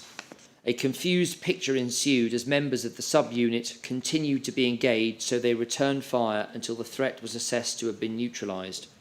It appears that the assaulters used reasonable force in accordance with the law of self-defence and the rules of engagement. Hence the conclusion, no service police investigation was required. This particular operation and Objective 1 came within the remit of the investigation by Operation Northmoor. However, it was concluded that the evidential sufficiency test was not met and no prosecutions were brought in respect of this particular DDO. The inquiry will review the evidence with care and consider not only what happened on the night that 9 Afghan males were killed, but also whether the killings were covered up and whether a prompt investigation was carried out by the RMP. Can I turn now to deal with the third of these 7 examples? This particular example is known as Operation C1 Objective 2 and dates back to the 9th of February of 2011. This particular deliberate detention operation has the potential to engage a number of the terms of reference, and they are as follows. The core participants, Mr. Mohammed Daoud and Mr. Saeed Muzamil, claim to have lost relatives as a consequence of alleged unlawful activity by British armed forces during this operation. There were concerns expressed about this deliberate detention operation within the armed forces, and this deliberate detention operation was used as an operational example in the internal review conducted in April 2011. This deliberate detention operation was also examined in the BBC Panorama programme of July 2022, and it was investigated by the RMP as part of Operation Northmoor. On the 9th of February of 2011, a UK Special Forces subunit commanded by N1141 conducted a nighttime DDO in Kanano, a small village in the Musakala district of northern Helmand. The target of that operation was a suspected mid-level Taliban commander who for these purposes has been given the objective name number 2. According to the intelligence that had been provided, he was a key enabler and active member of the Taliban insurgency, who was directly involved in the facilitation of weapons and the planning of attacks, including the placement of IEDs. Within the available documentation, can we please turn to document number 5, and in particular to page 11 within that document.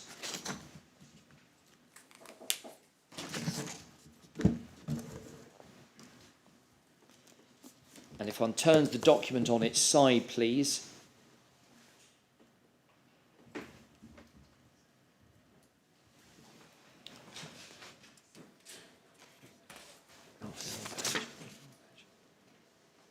Thank you. The description provided there on the ISAF NATO document is that which I have just provided to you, sir. The objective is a key enabler and active member of the Taliban insurgency. He is a mid-level commander linked to more senior figures in the Taliban. He is directly involved in the facilitation of weapons and is personally involved in the planning of attacks against CF and has directly emplaced IEDs to target. He is a trusted associate of senior commanders and described as a committed Taliban insurgent. During the course of the DDO, 8 individuals were killed. Ahmed Shah, Abdul Zahir and Mohammed Tahir, who are the brothers of Mohammed Daoud, and Ahmad, who is the cousin of Mohammed Daoud. Saeed Mohammed, who is the brother of Saeed Muzammil, and Noor Mohammed, who is the cousin of Saeed Muzammil. And then 2 other males who are the relatives of Mohammed Daoud's landlord, a gentleman called Mr. Razul.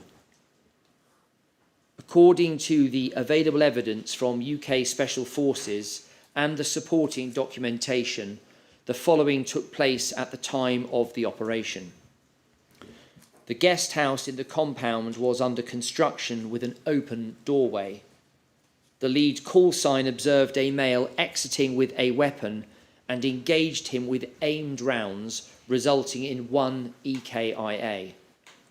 There was then an immediate long burst of automatic fire from inside the guest house. The call sign waited for the firing to stop, and on entry they found 4 EKIA, whom they assessed to have been engaged by persons within as a reaction to the original engagement. There were 2 further males standing at the rear of the room who engaged the lead call sign. Both of them were engaged with aim shots, resulting in 2 more EKIA. And then a male was sent back into the building to pull down the curtains and open the doors, but he reappeared armed with a weapon and moved to engage the call sign. He was shot, resulting in another EKIA. He had been armed with an AK-47 assault rifle, which when checked had some 20 rounds within it. As part of the SSE of the compound, a total of 4 AK-47 assault rifles were recovered, 4 magazines and 80 rounds.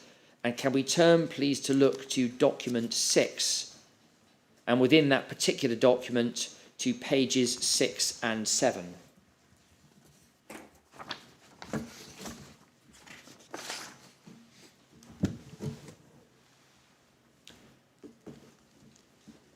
Pages 6 and 7 form part of the ops summary that was prepared in respect of this operation, and one can see listed there the details of first the weapons that were recovered, 4 AK-47, 4 magazines and 80 rounds.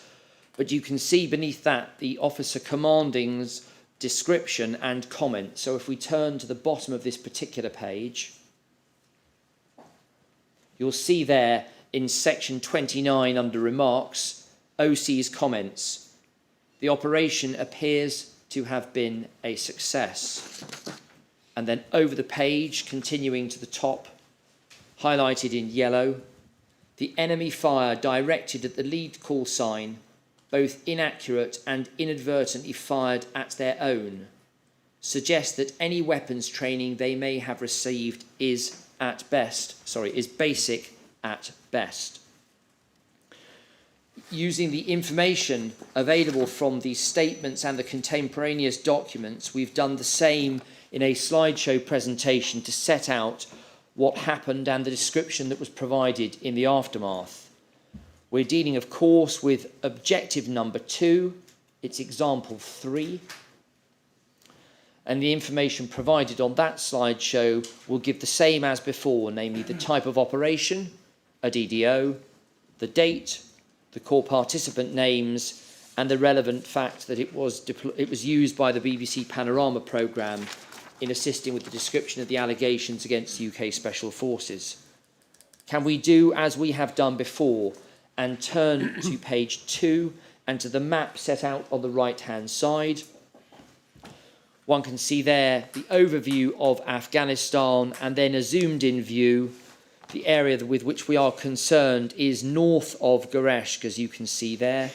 The same information provided as I have already set out, and I won't rehearse it again.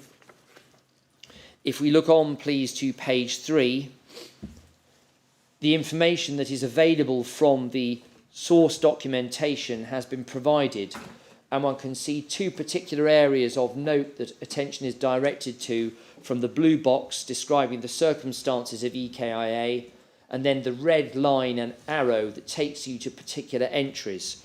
And can I deal with the entry on the left-hand side towards the bottom, and then in the middle towards the middle, please? And one can see there as follows. The guest house is under construction with an open doorway. The lead call sign observes a bee exiting with a weapon. He poses an immediate threat and is engaged with aimed rounds, resulting in 1 EKIA. Immediately after, there is a long burst of automatic fire coming from inside the guest house. The call sign wait for the firing to cease and move into the guest house. On entry, there are further 4 EKIA assessed to have been engaged by an armed bee in the guest house as a reaction to the original engagement. There are also 2 further bees standing at the rear of the room who both move to engage the lead call sign. They pose an immediate threat and are engaged with aimed shots, resulting in 2 EKIA. And then across to the next entry, picked up with the description circumstances of EKIA use of TTP. 1 bee is sent back into the main building to pull down the curtains and open the doors. The bee subsequently reappears holding a weapon and moves to engage a call sign. He poses an immediate threat and is engaged with aimed shots, resulting in 1 EKIA. His weapon was recovered, and it was, as I've described, an AK-47 with 1 magazine containing 9 rounds. If we turn on to the next page, please, the result of the SSE search is set out there. The number of EKIA, the number of detainees, the number of AK-47, and the number of magazines and rounds. And then pictures of the weapons are available for you to consider on the right-hand side of this particular slide. And then before we turn to the next slide, again, the health warning as before. We're turning to look at images of the deceased, photographs taken of them in the compound room, again relevant because the positions in which people were found to be lying after they were killed may be an important matter for the inquiry to have sight of. So can I please ask that we turn to the next slide in the presentation, please? One can see around the outside images of the bodies of the deceased taken as they are lying on the floor, what appears to be possibly on bedding or mats, and one can see some of them close to the wall. The description in the centre is the same that I have now read out a number of times, and I'm not proposing to take you through it again. Can I please turn on to the last pages, which deals with the last of the EKIA, the gentleman who was sent in to assist with pulling down the curtains and opening the doors, who armed himself with a weapon and moved to engage the UK Special Forces, who was then shot himself. And there we can see the image of him alongside an AK-47 that was taken during the course of the sensitive site exploitation.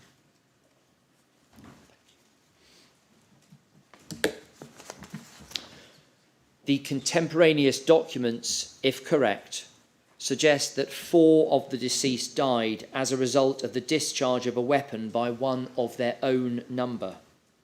Furthermore, they suggest that the use of lethal force that led to the other deaths was done in self-defence. In other words, that the deceased were shot and killed because they posed an immediate threat to the lives of one or more members of the UK Forces subunit who were present, and that everything that was done in accordance with the rules of engagement and the applicable law of armed conflict. However, the photographs of the scene appear to show that many of the deceased sustained gunshot wounds to the head and chest. Clearly, the inquiry will consider whether this is consistent with the account provided at the time and latterly in witness statements that the deceased died as a result of a gun being discharged in one long burst by one of their own friends or relatives. The family insist that all of the deceased were innocent civilians and that fatal injuries sustained by the deceased and the positions in which they were found suggest that they were inside the guest house and were shot by trained soldiers who were facing them. When the Mr. Glasgow, can we go back to the photographs of the deceased just for a moment? Of course we can. The easiest way would be to go to the slide presentation if we can. That's the one, for example, 3 and objective 2, please. And within the body of that, we turn to page 5, please. It's possible to make out from some of the images, for example, bottom left, what appears to be bullet damage to the front and the forehead of the deceased, but clearly these will have to be inspected with care to make sure that what appears to be the bullet wounds is in fact actually those and not something else. But this is a matter of importance to the inquiry and one which we will review with care. Thank you.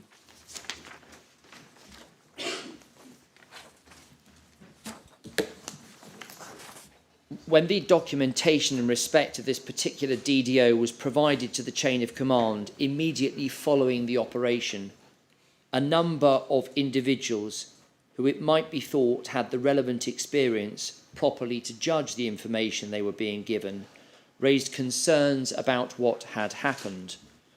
And on the 9th of February of 2011, the following exchange took place between a number of individuals.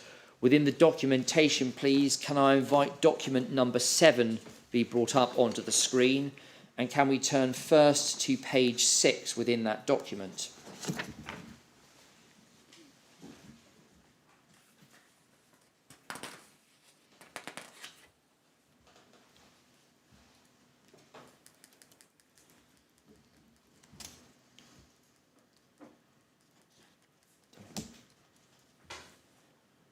What we can see here on page 6 is an email sent on the 9th of February at 6 minutes past 10 from the Operations Director N2107 to the Chief of Staff of UKAF3 N2349. And if we scroll down to a highlighted entry, which I'd like to read out, please. I find it quite incredible the amount of bees that SU-1 send back into a building who then decide to get weapons, grenades and engage the subunit knowing that it will achieve nothing. Why come out? Why not wait for the subunit to come into the room and engage them in a confined space where there is a greater chance of causing casualties. Whilst murder and the UKAF have oft been regular bedfellows, this is beginning to look bone. A reply to that email can be set out on page 5 and was sent at 16:46. And if we scroll down the page, please, thank you very much indeed. In reply, N2349 wrote, "You may or may not have seen the recent stats from Headquarters Afghanistan proudly comparing the subunit EKI rate to PF1 and claiming that they kill more insurgents. From a personal view, I find it depressing that it has come to this, when as a subunit we prided ourselves on our ability to discriminate based on intelligence and apply force appropriately. I also find it depressing when there now exists the ability to hold for longer a significantly better exploit facility than previously. I suspect that UKAF1 do not fully understand the targeting cycle, ultimately a massive failure of leadership. If we don't believe this, then no one else will, and when the next WikiLeaks occurs, then we will be dragged down with them." The reply to that email is above. I only hope that UK Special Forces headquarters cast a similarly jaundiced eye over their spin. I suspect not.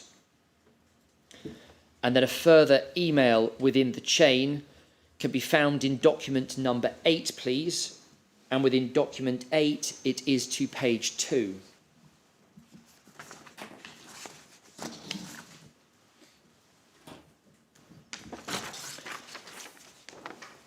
If we scroll down to page 2 and to the middle of the page, please. It may be page 3, I'm afraid. I'm sorry. Thank you very much indeed. We'll see there an email sent on the 9th of February 2011 at 10:33. The email was sent from the Chief of Staff, N2252, UK Special Forces Headquarters, to N2108, who is SO1 Legal. And it reads as follows. "Is this the one you were referring to this morning? If not, it's another one of more bodies than weapons. Please review." The reply sent from N2108 is at the top of this same page. And he wrote, "The one I mentioned today was Objective 1, 9 EKIA. I had already cottoned on to this one and will make some further inquiries today, although this alleges that there was a red on red which accounted for 4 of them. However, there is a recent trend, I think, of the X bodies with X-3 weapons recovered." Having had time to review the documents, more emails were exchanged between N2108 and N2552 some 2 days later on the 11th of February. And can I please ask that we turn to document number 9, please? And within document number 9, I hope it is page 2.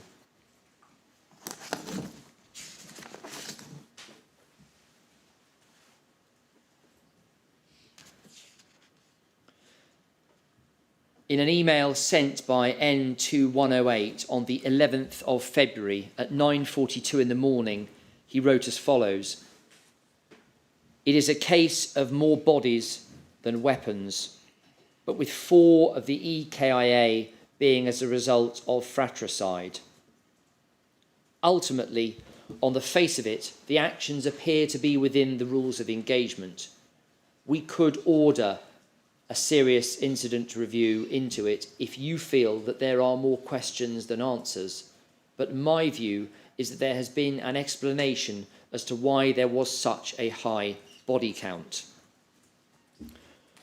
The response to that email is at the top of the page, highlighted in yellow. The Chief of Staff at the UK Special Forces headquarters wrote simply, "Content with your recommendation." 3 days later, on the 14th of February, albeit in connection with another operation, strikingly similar concerns were raised. Within the body of document number 10, can I please ask that we turn to page 4?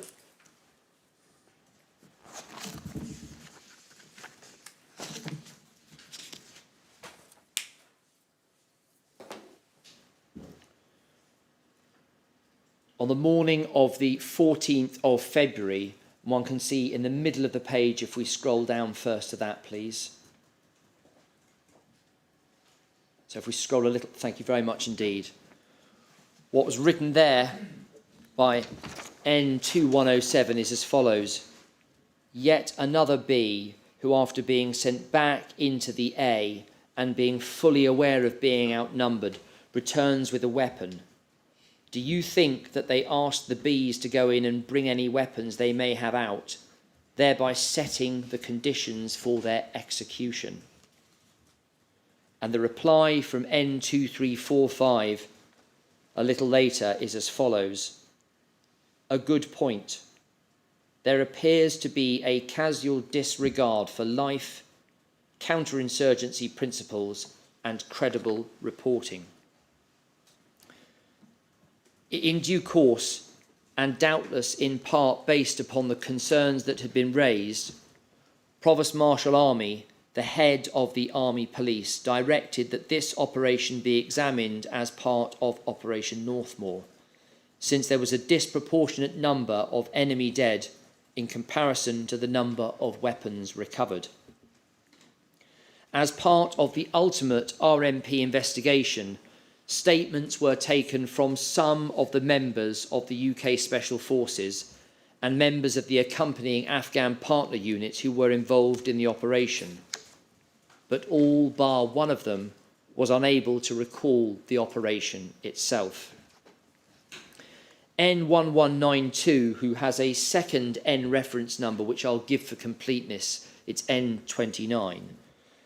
N1192 gave a statement on the 31st of January of 2019 in which he recalled that on entering the compound, the call sign received multiple small arms fire, but he could not remember the details of what had happened. He did, however, recall that the male who was sent back in to open doors and clear the building. And as to that, he said, when the male got to the second room, he vanished and then reappeared holding an AK. At the time, in my mind, I believed he was about to engage us. I then used 2 aimed shots towards his head. At the time, I was operating under white card alpha, self-defence. He gave a second statement about this DDO 3 months later on the 7th of March of 2019, in which he stated as follows, that on approach we did not come under enemy fire. The call sign was engaged within a building. N51 gave a statement on the 11th of April in which he could not recall the incident but stated, I can recall there being mention of fratricide from this operation when back in LG. I do not know the specifics of this as I did not see it and only heard it mentioned during the post-op brief. I also recall the burst of AK fire we received. AK fire is deeper to subunit fire. I recall this being a long burst of fire while I was on the cordon. N51 also observed, regarding moving of items and photographs, we were taught that gold standard is to photograph everything in situ first, then recover it all once it has been photographed. This included dead bodies and weapons. However, this wasn't always possible due to the tactical situation on the ground. As I've already observed, this particular objective came within the remit of the investigation by Operation Northmoor. However, it was concluded that the evidential sufficiency test was not met and no prosecutions were brought. The inquiry will review the evidence with care and consider what happened on the night that 8 males were killed, and also what was done to investigate the allegations that were made both at the time of the DDO as well as in the months and years that followed. Can I turn, please, to the 4th example, which is known as Operation C1 and Objective Tyburn. In fact, looking at the time, before I turn to deal with Operation C1 and Objective Tyburn, which will take a little time, could I ask for a short break now? And I hope that that will allow me to conclude all I want to say about that particular DDO before we break for lunch. Let's do that, Mr. Glasgow. We'll reconvene at 20 past. Thank you, sir. Thank you.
Mr. Glasgow.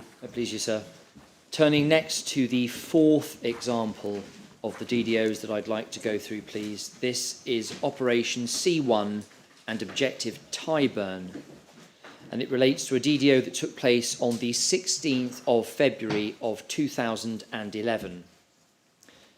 And as I've done with the others, can I simply set out the potential terms of reference that are engaged by this particular DDO? First, the core participants, Mr. Saifullah and Mr. Mohammed Bang, claim to have lost relatives as a consequence of alleged unlawful activity by British armed forces during this particular DDO. There were concerns expressed about this DDO within the armed forces. It was a DDO examined in the BBC Panorama programme of July 2022, and it was a DDO that was investigated by the RMP during Operation Northmoor. On the 16th of February 2011, a UK Special Forces subunit commanded by N1141, conducted a nighttime DDO in Gawagen, a small village in the Narwa district of southern Helmand. The target of that operation was a suspected Taliban commander, Saddam Hussein, who had been given the objective name Tyburn. According to the intelligence that had been provided, he was a key cell member in an insurgent network that operated in the area known as the Kobe network and was described as a mid-level SIED and IED facilitator. That's suicide, IED and IED facilitator. His removal was expected to disrupt the emerging threat of suicide IEDs and the conventional threat of IEDs in the Lashkargah area.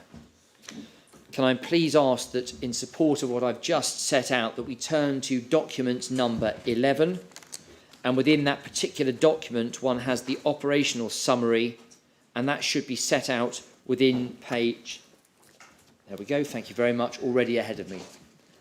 And we can see there the objective name Tyburn given to Saddam. Saddam is a mid-level Taliban IED facilitator for the Kobe network, who is an active member of an IED attack cell. Saddam has direct linkages to the subordinate members of the Kobe network, such as Objective RA and Ahmed Shah, Objective RA's replacement. Saddam assists in the movement of vital IED components from Kandahar to central Helmand and provides a key function for the IED cell attack cell that he is part of. During the course of the operation, 4 individuals were killed. Abdul Khalik, who was Saifullah's father and is described by his family as an elderly farmer. Ataullah, who was Saifullah's brother and is described by his family as a student. Saddam Hussein, who was Saifullah's brother and is described by his family also as a student. And Ahmed Shah, who was Saifullah's cousin and the son of Mohammed Bang. According to the available evidence from UK Special Forces, including statements taken from members of the subunit and the supporting documentation, the following picture emerges. In response to the call-out, Abdul Khalik left the compound in which he had been. He was taken back inside in order to assist with a search of the property, whereupon he reached behind a curtain and pulled out a hand grenade which he attempted to throw at members of the UK Special Forces subunit. He was immediately engaged by members of the subunit and shot dead. Ataullah had also left a second compound in response to the call-out. He too was directed to assist with the search of that second compound and went back inside with the British forces. He picked up an AK-47 assault rifle from behind a table and was immediately engaged by members of the subunit and shot dead before he could fire it. Saddam Hussein was observed running from the compound complex and pursued on foot. He was found hiding underneath a bush and ordered to come out. This he did, but he was holding a hand grenade and was immediately engaged by members of the subunit and shot dead before he could throw it. And Ahmed Shah was found hiding under a blanket outside a third compound and was ordered to come out. This he did, but he was holding an AK-47 assault rifle and was immediately engaged by members of the subunit and shot dead before he could fire it. Can we turn, please, to look at some of the supporting documentation in respect of this? First, on the page that we have, if we scroll down a little further down page 3, one can see the information provided there, highlighted in yellow. The Bravo then proceeded to clear the rest of the compound, and when clearing out building 3, he reappeared with the grenade and was subsequently engaged, resulting in the first EKIA. SSE was recovered, which included various documents. And then the second EKIA, Bravo exited holding an AK-47. He was engaged, resulting in the second EKIA. And then further on, the subunit initiated the call out on the allotment, and the Bravo appeared holding a grenade behind a mound of hay and straw. The Bravo was subsequently engaged, resulting in the third EKIA. And then if we scroll a little further down, please, the last highlighted section will be on the next page, I suspect.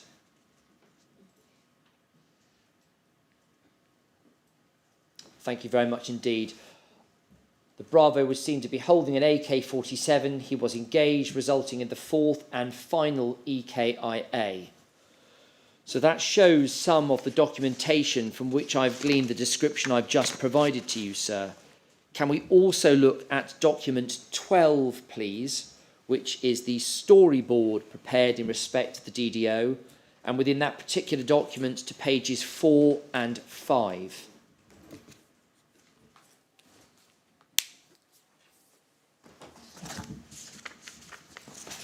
This will need to be turned on its side, I apologise. Part of the NATO ISAF documentation in respect of this particular operation. And on this and the next page, similar descriptions are provided as to what took place at the time of the DDO. We see bottom left on page 4 of this particular document. A person is escorted back into the house to help in the clearance. On entry into the third room, he is instructed to pull down one of the curtains. As he does so, he pulls a grenade from behind the curtains and moves to throw it at the call sign. He poses an immediate threat to life and is engaged with aimed shots. The call sign then takes cover. The grenade malfunctions and does not detonate. The person is confirmed as EKIA. So Glasgow, the numbers on the left, 0134, are times, are they? They are, and indeed, if I can just for clarity provide the number that appears beneath the passage that I have just read to you in a yellow box with the black figure 1, that's simply to identify the different EKIA on this particular document. If we then turn over, please, to page 2, and again with a health warning, because it has images, so page 5, I apologise, it has images of the deceased. We have the descriptions provided to the other 3 EKIA incidents. First, top left, as we look at the page, a person moves back into the green compound to facilitate the search. As he enters the first room, he moves behind a table, picks up an AK-47 and attempts to engage the call sign. He poses an immediate threat to life and is engaged by the cover men with aimed shots, resulting in 1 EKIA. To the middle, as the call sign approaches the compound, they hear the person moving under a bush. When he comes into view, his hands are hidden under his body, and as the call sign approaches, he then moves his arms, revealing a grenade. He poses an immediate threat to life and is engaged with aimed shots, resulting in 1 EKIA. Then bottom left, as the call sign approaches the compounds to the southeast of building 50, a person, second runner, emerges from under a blanket by the compound wall. He's armed with an AK-47 and moves to engage the call sign. He is engaged with aimed shots, resulting in 1 EKIA. And to the right-hand side, the reason for the yellow numbers beneath the descriptions becomes apparent, since those numbers identify the different photographs one from the other and identify the 4 different enemy killed in action as they have been described.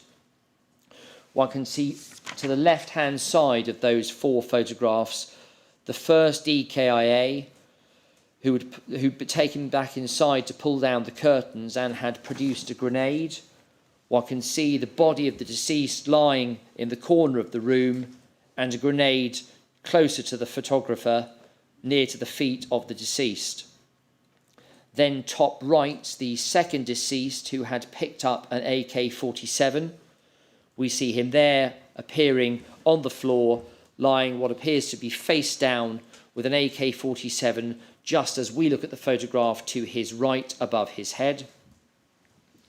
And then turning to the third of the four individuals who was shot dead, we see him on the middle of the three photographs to the right of the page. We can see him outside a building, and we can see that the grenade is very hard to pick out, but is identified as we look at the photograph to the left side of the torso. And then the fourth and final individual who was shot dead by the UK Special Forces team, he appears bottom right of our page, and one can see that he is apparently armed with an AK-47, which appears to be towards the lower part of his body and close to his outstretched, what would be left hand.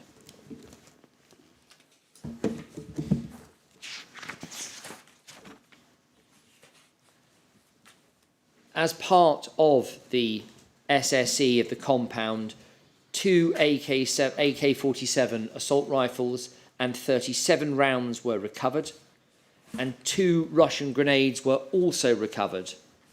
One of the detained males, Mohammed Bang, tested positive for ammonium nitrate, which is relevant to the construction of explosives, and photographs, as I've already taken you to, were taken which depict the deceased apparently armed with grenades and assault weapons. Using the information that I've just taken you through and the other available information, the events of that night have been put into a simple slide presentation identical to those which we have already looked at. And can I please invite attention now to the screens and to example 4 and the objective Tyburn presentation. A DDO on the 16th of February of 2011. The core participants' details are provided, as is the fact that BBC Panorama featured this particular DDO in the course of their July 2022 programme. Over, if we may, to page 2. The available map that we have here identifies both the target area just to the south of Lashkargah and then overhead footage showing the different compounds that make up the complex. And perhaps it's obvious from this particular photograph why on occasions the buildings are described as red, green and blue, because those colours are used to denote different buildings making up the particular compound complex. Since we don't have a clear map, can I simply identify the description of location for the purposes of anyone wanting to do so? The compound was located approximately 15 kilometres to the south of Lashkargah. On, if we can, to page 3. And I'm not going to take you through the details of the information we've just looked at from the NATO ISAF document, but it's replicated here, and one can see the 4 different entries that describe what happened and led to the engagement of those 4 individuals and ultimately their being shot dead by members of the call sign. Described, as you can see, as circumstances of EKIA in the blue box, and then the red arrowed lines with which we're now all familiar, identifying you to the relevant entry in the text to find out the appropriate description. Turning on, if we may, to page 4 in the presentation, please. The results of the sensitive site exploitation: 4 enemy killed in action, 1 detainee, 2 AK-47s, 2 grenades, and various documentation. There are photographs of some of the weapons and of the detained individual to the right-hand side as we look at it. And again, before we turn to the next page, the health warning as before. We will only need to look at it briefly since we have seen these photographs, but they are photographs of the deceased. So can we turn, please, to the next page in the presentation? We see there the 4 bodies of the deceased photographed after they had been shot and killed. The relevant descriptions from the NATO ISAF documentation appended to the edge of each of the photographs so one can tell the 4 apart from each other. And then lastly, I have a final page, but it may be that to the final page, please. Further photographs showing close-up views of the faces of the deceased in a way that it will be possible to distinguish one from the other in due course, and of course it is important that the inquiry is able to do so. And again, I repeat, photographs such as those have been shown not for any reason to cause upset at all, and certainly not to glorify what has happened. But what is important is that this inquiry is able to grapple with the facts and the way in which people were shot, the placement of their bodies and the weapons which were recovered. And we will review that with care as we go through the DDOs. The contemporaneous documents make clear that lethal force was said to have been used in self-defence. In other words, that the deceased were shot and killed because they posed an immediate threat to the lives of one or more members of the UK Special Forces subunit who were present. And further, the documents make clear that everything that was done in accordance with the rules of engagement and the applicable law of armed conflict. The inquiry will consider these accounts with care and compare them with the accounts of the relatives of the deceased. The family insist that all 4 deceased were innocent civilians, that they had nothing to do with the Taliban, and that there were no weapons in the compound. The specific allegation that Saddam Hussein is said to have been a Taliban commander is refuted because, as his family have explained, he was a student in Lashkar and so could not have been an insurgent. None of those who were present at the compound at the time of the DDO saw what happened when the 4 deceased were shot. However, complaints were raised by the family with the APU, and then this was escalated with UK Special Forces. Shortly after the operation, on the 16th of February, Governor Mangle, via his security advisor, raised concerns about the deaths of 4 innocent civilians that had taken place in the Narwar district. Can we please bring up document 13, and within that document, page 11.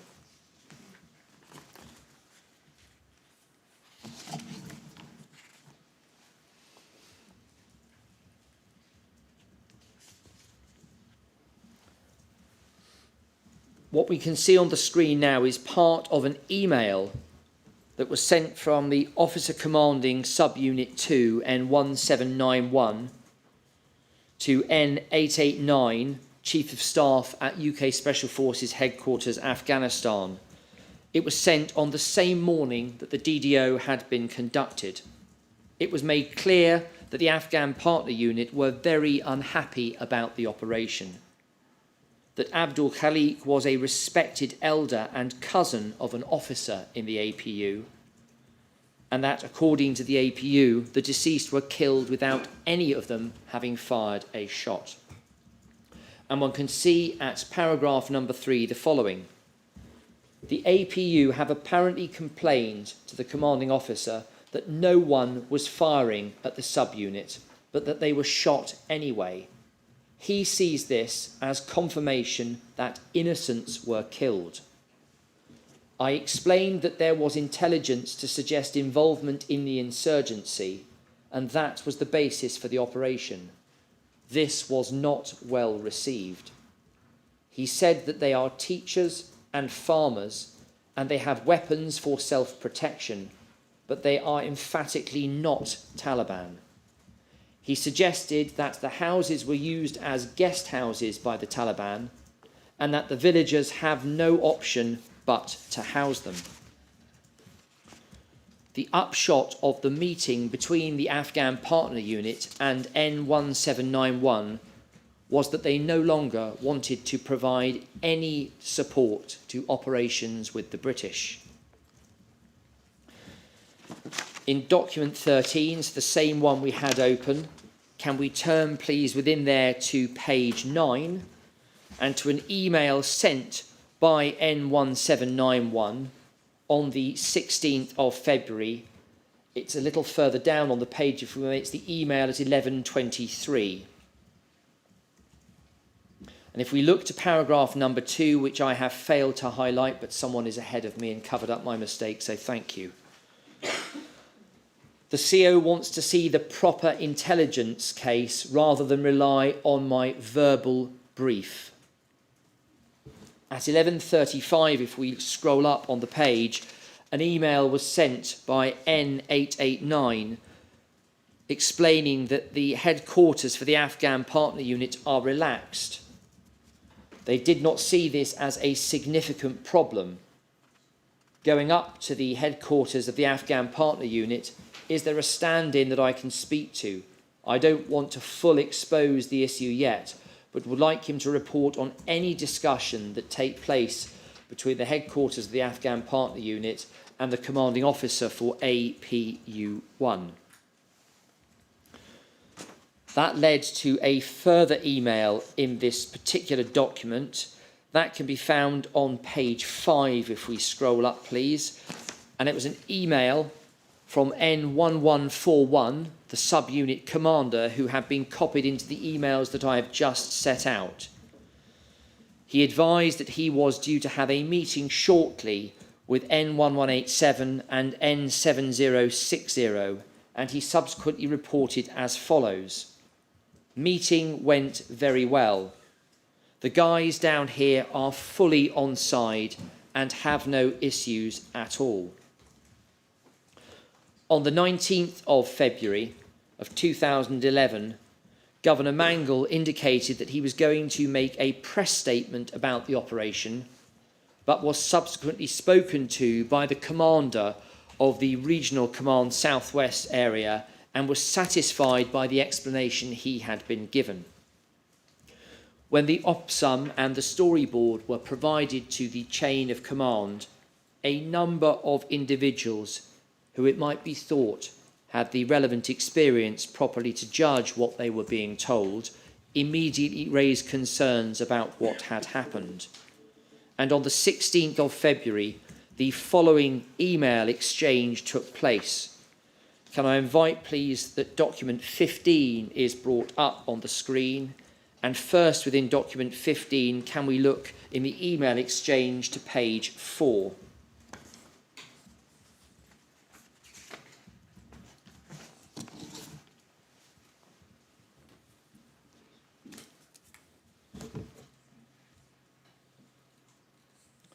If we look to the middle of that particular page, an email sent at 6:56 in the morning from N5459 to N5460. Is this about the latest massacre? I've heard a couple of rumours. That prompted the reply a little further up the page, so the same page we're dealing with. N5460 replied, yeah, mate. I'm only hyperlinked in and can't attach them. Basically, for what must be the 10th time in the last 2 weeks, when they sent a B back into the A to open the curtains, he reappeared with an AK. When they walked back into a when they walked back in to a different A with another B to open the curtains, he grabbed a grenade from behind a curtain and threw it at the call sign. Fortunately, it didn't go off. This is the 8th time this has happened. And finally, they shot a guy who was hiding in a bush who had a grenade in his hands. You couldn't make it up. A little later that same day, the Chief of Staff at the UK Special Forces headquarters sent an email to N2108, the legal advisor. That is found in document 16, and within that particular document, it should, I hope, be page 3.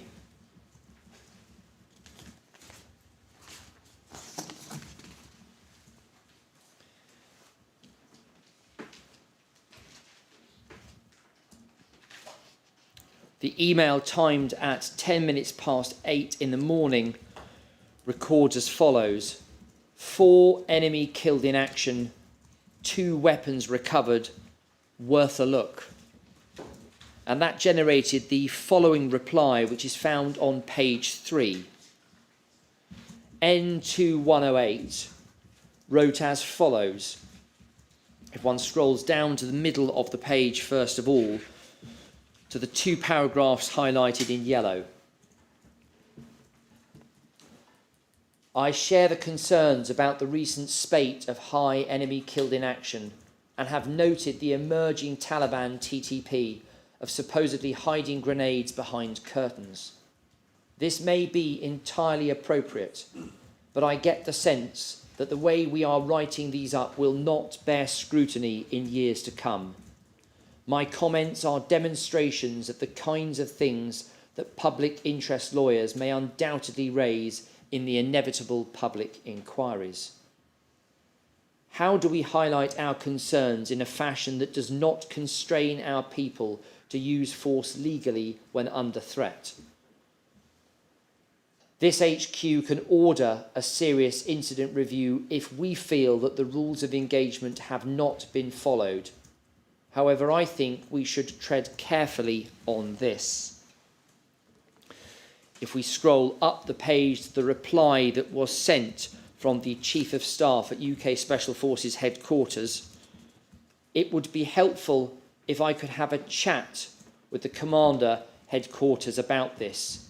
He may want to discuss it with Commanding Officer at the UK Special Forces headquarters in Afghanistan. In a separate email chain on that same day, and can we turn please to document 17 and within that to page 5.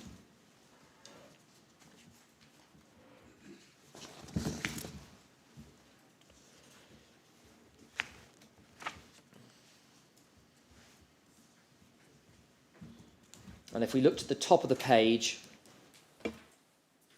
the email sent by N5461 to N2107 queried as follows. Has anybody come up with an explanation as to why all Taliban are beginning to adopt the previously unobserved TTP of 1, re-entering buildings during the search phase and coming back out with a weapon against an overwhelming force, and 2, keeping grenades in their pockets? The reply to that is further up the email chain at page 4. N2349 wrote back, while I have my own views about the reporting of this TTP, I think N2107's point is worth consideration. On the last few ops, this seems to have happened. Perhaps the subunit should not send a Bravo back in, as he now invariably seems to go straight for a gun or grenade. This strikes me as the kind of thing which, if accurate, should be incorporated into the PDT. There is also a J2 angle here, as the Taliban appear to have become more militant and less careful of life than previously. What are your thoughts? Later that same day, in document number 18, and within that document at page 4, a reply was sent by N1791.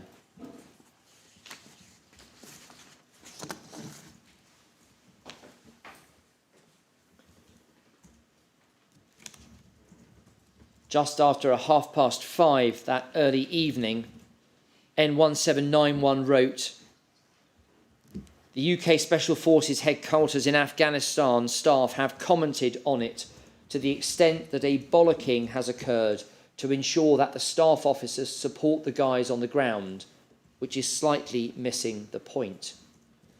N889 and N1141 fell out over this last week, but this activity shows that nothing is being done to address it. Again, in a separate email chain, which is our document 19, and within that, please, page 5, N2107 sent an email to N2349, again about this particular operation. And we can find it at the top of the page, highlighted again in yellow. Why are we the only ones who see this bollocks for what it is? N1802 is keen to threaten people when disclosure is breached, not that anything ever comes of it. And here he has a serious amount of questionable behaviour from his UKAF that is gathering momentum. I am unimpressed by N1786's lack of control over this. The reply to that from N2349 sent later that day is found at the bottom of the page above.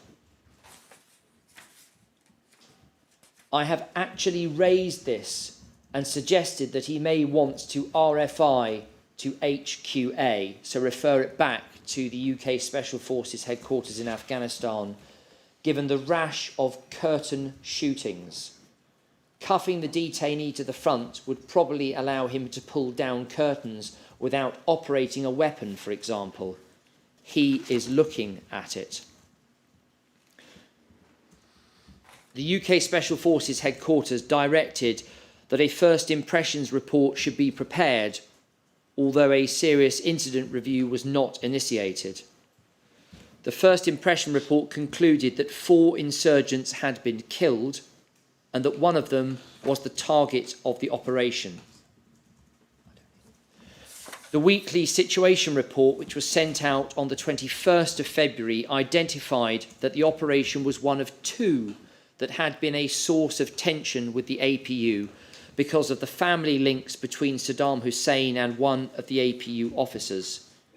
It was noted that this had, quotes, flared the usual tension of APU support to the subunit and how these ops are conducted.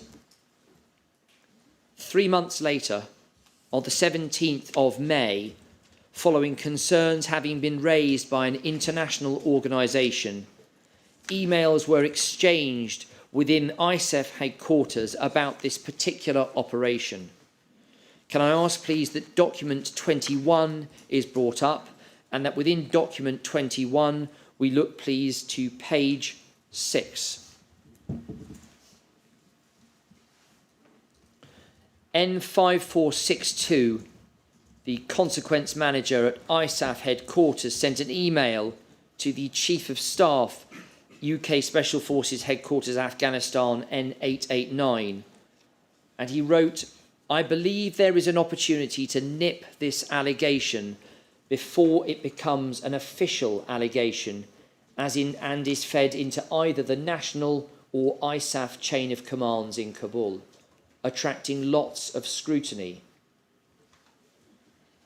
The reply to that comes a little further up and is on page 4.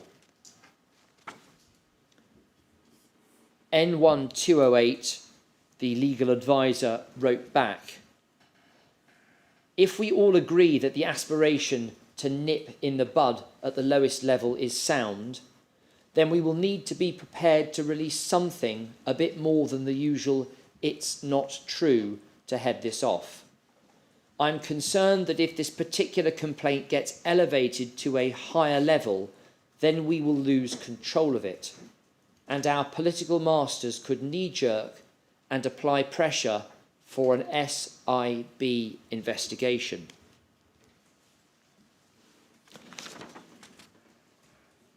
A briefing note was prepared by N2108 that was sent to the UK Special Forces headquarters. That can be found in document 22 and within that at page 3, please. And if we look to the section headed Next Steps at the bottom of the page,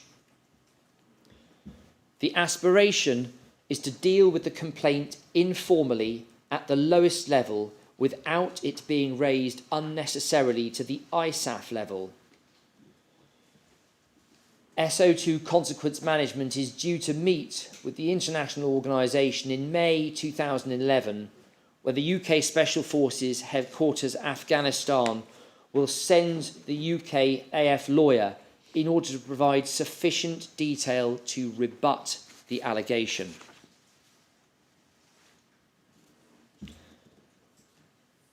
N2108 provided a copy of his note to N889, informing him, if we look please to document 23 and to page 3 within it,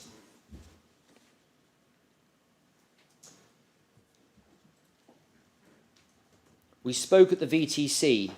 N910 will be arriving on the 20th of May late. He will tie in with N1141 and the call sign command, and then go to LG and tie in with SO2 command TFH Task Force Helmand. He is all over it, and I have stressed to him the importance of nipping this in the bud.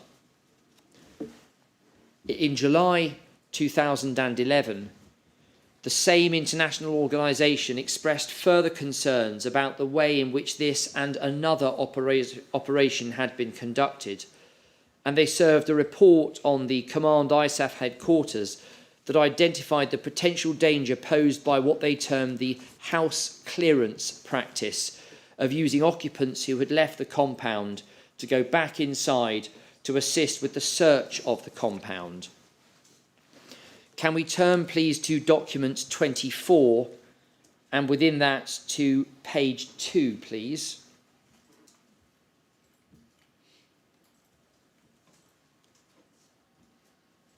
We'll see set out here, they have concerns about the, quote, house clearance, TTP, whereby the occupants of compounds assist the subunit with house clearances. So it was very obvious what the concern was about. Various emails were exchanged, and can we look please in document 25 to page 2.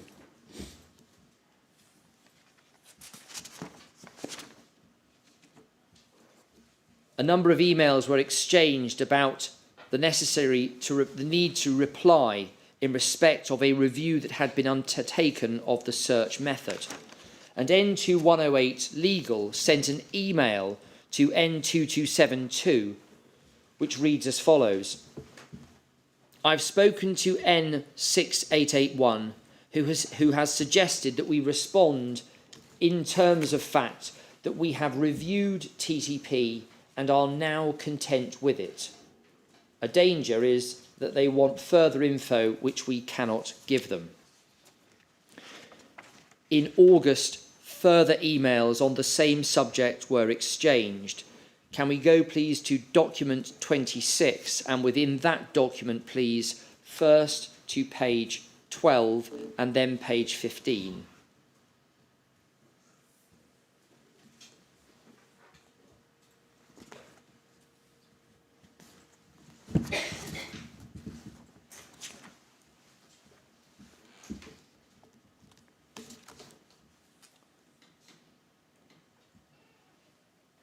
Can we go to page 15 first of all, please?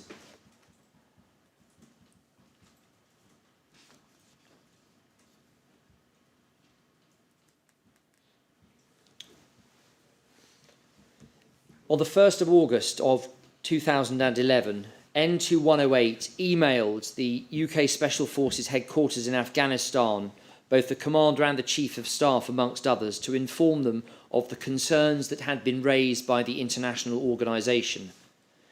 He attached to his email a potential reply that could be sent to that organisation, which informed the reader that the practice complained of had been reviewed and that ISAF would soon be issuing a directive aimed at the conduct of night raids. And one can see the highlighted passage on the screen now. Thank you for your letter of July 11 and the concerns raised about certain UK force operations which occurred in February and March this year. Your letter raises some very important matters, and we are pleased that you have flagged up a number of issues for both the UK forces and ISAF to consider when planning and conducting future operations. Following this meeting, a review of the relevant procedure was conducted in light of the concerns raised by your representatives. We note that you have now raised specific concerns about the procedure And in light of these concerns, we will be conducting a further review to refine the process. Further, you will be aware that Command ISAF will be shortly issuing a directive concerning the conduct of operations at night, the Night Raids Directive. N6881 replied to that email and the document. That reply can be found set out on page 12 within the body of the document, which we have termed document 26. If we look to the top entry that's highlighted there, since Objective Tyburn, SO1 campaigns conducted a TTP review of the subunit callouts, and the subunit did a further internal review last month, changing a number of TTPs. After Objective QU, much has changed, and I don't think we need a J3 review, but we could do with a legal consideration of the current TTPs. On the 2nd of August, within document 27, please, and if we go to page 3 within document 27,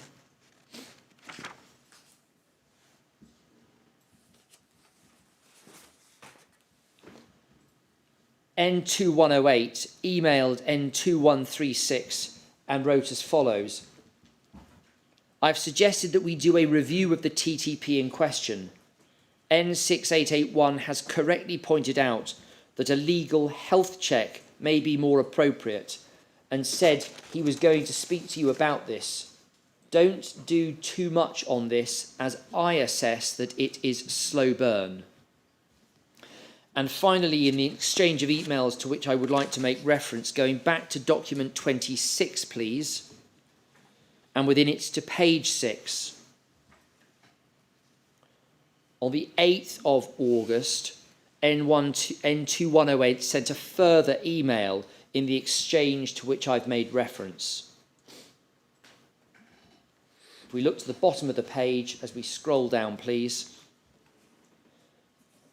UK Special Forces headquarters was briefed about this on Friday and was very keen that this is seen as UK Special Forces business, and feels strongly that Command ISAF should be seen to be providing the response to the international organisation. If we scroll a little further down, I think perhaps onto the next page, he is also keen that the TTP undergoes a legal stress test, which we have previously discussed N2135 to do as below. Objective Tyburn came within the remit of the investigation by Operation Northmoor.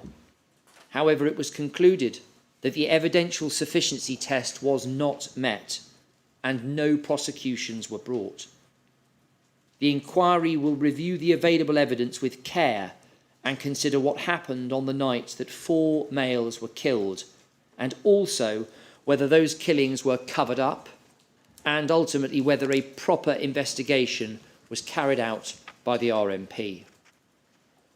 I've gone on a little longer, and I'm sorry, but I had wanted to conclude the 4th example. Would that now be a convenient moment? Indeed, Mr. Glasgow. Thank you. We'll give the shorthand writers and the equipment operators a proper break. So 2:05, please. Thank you.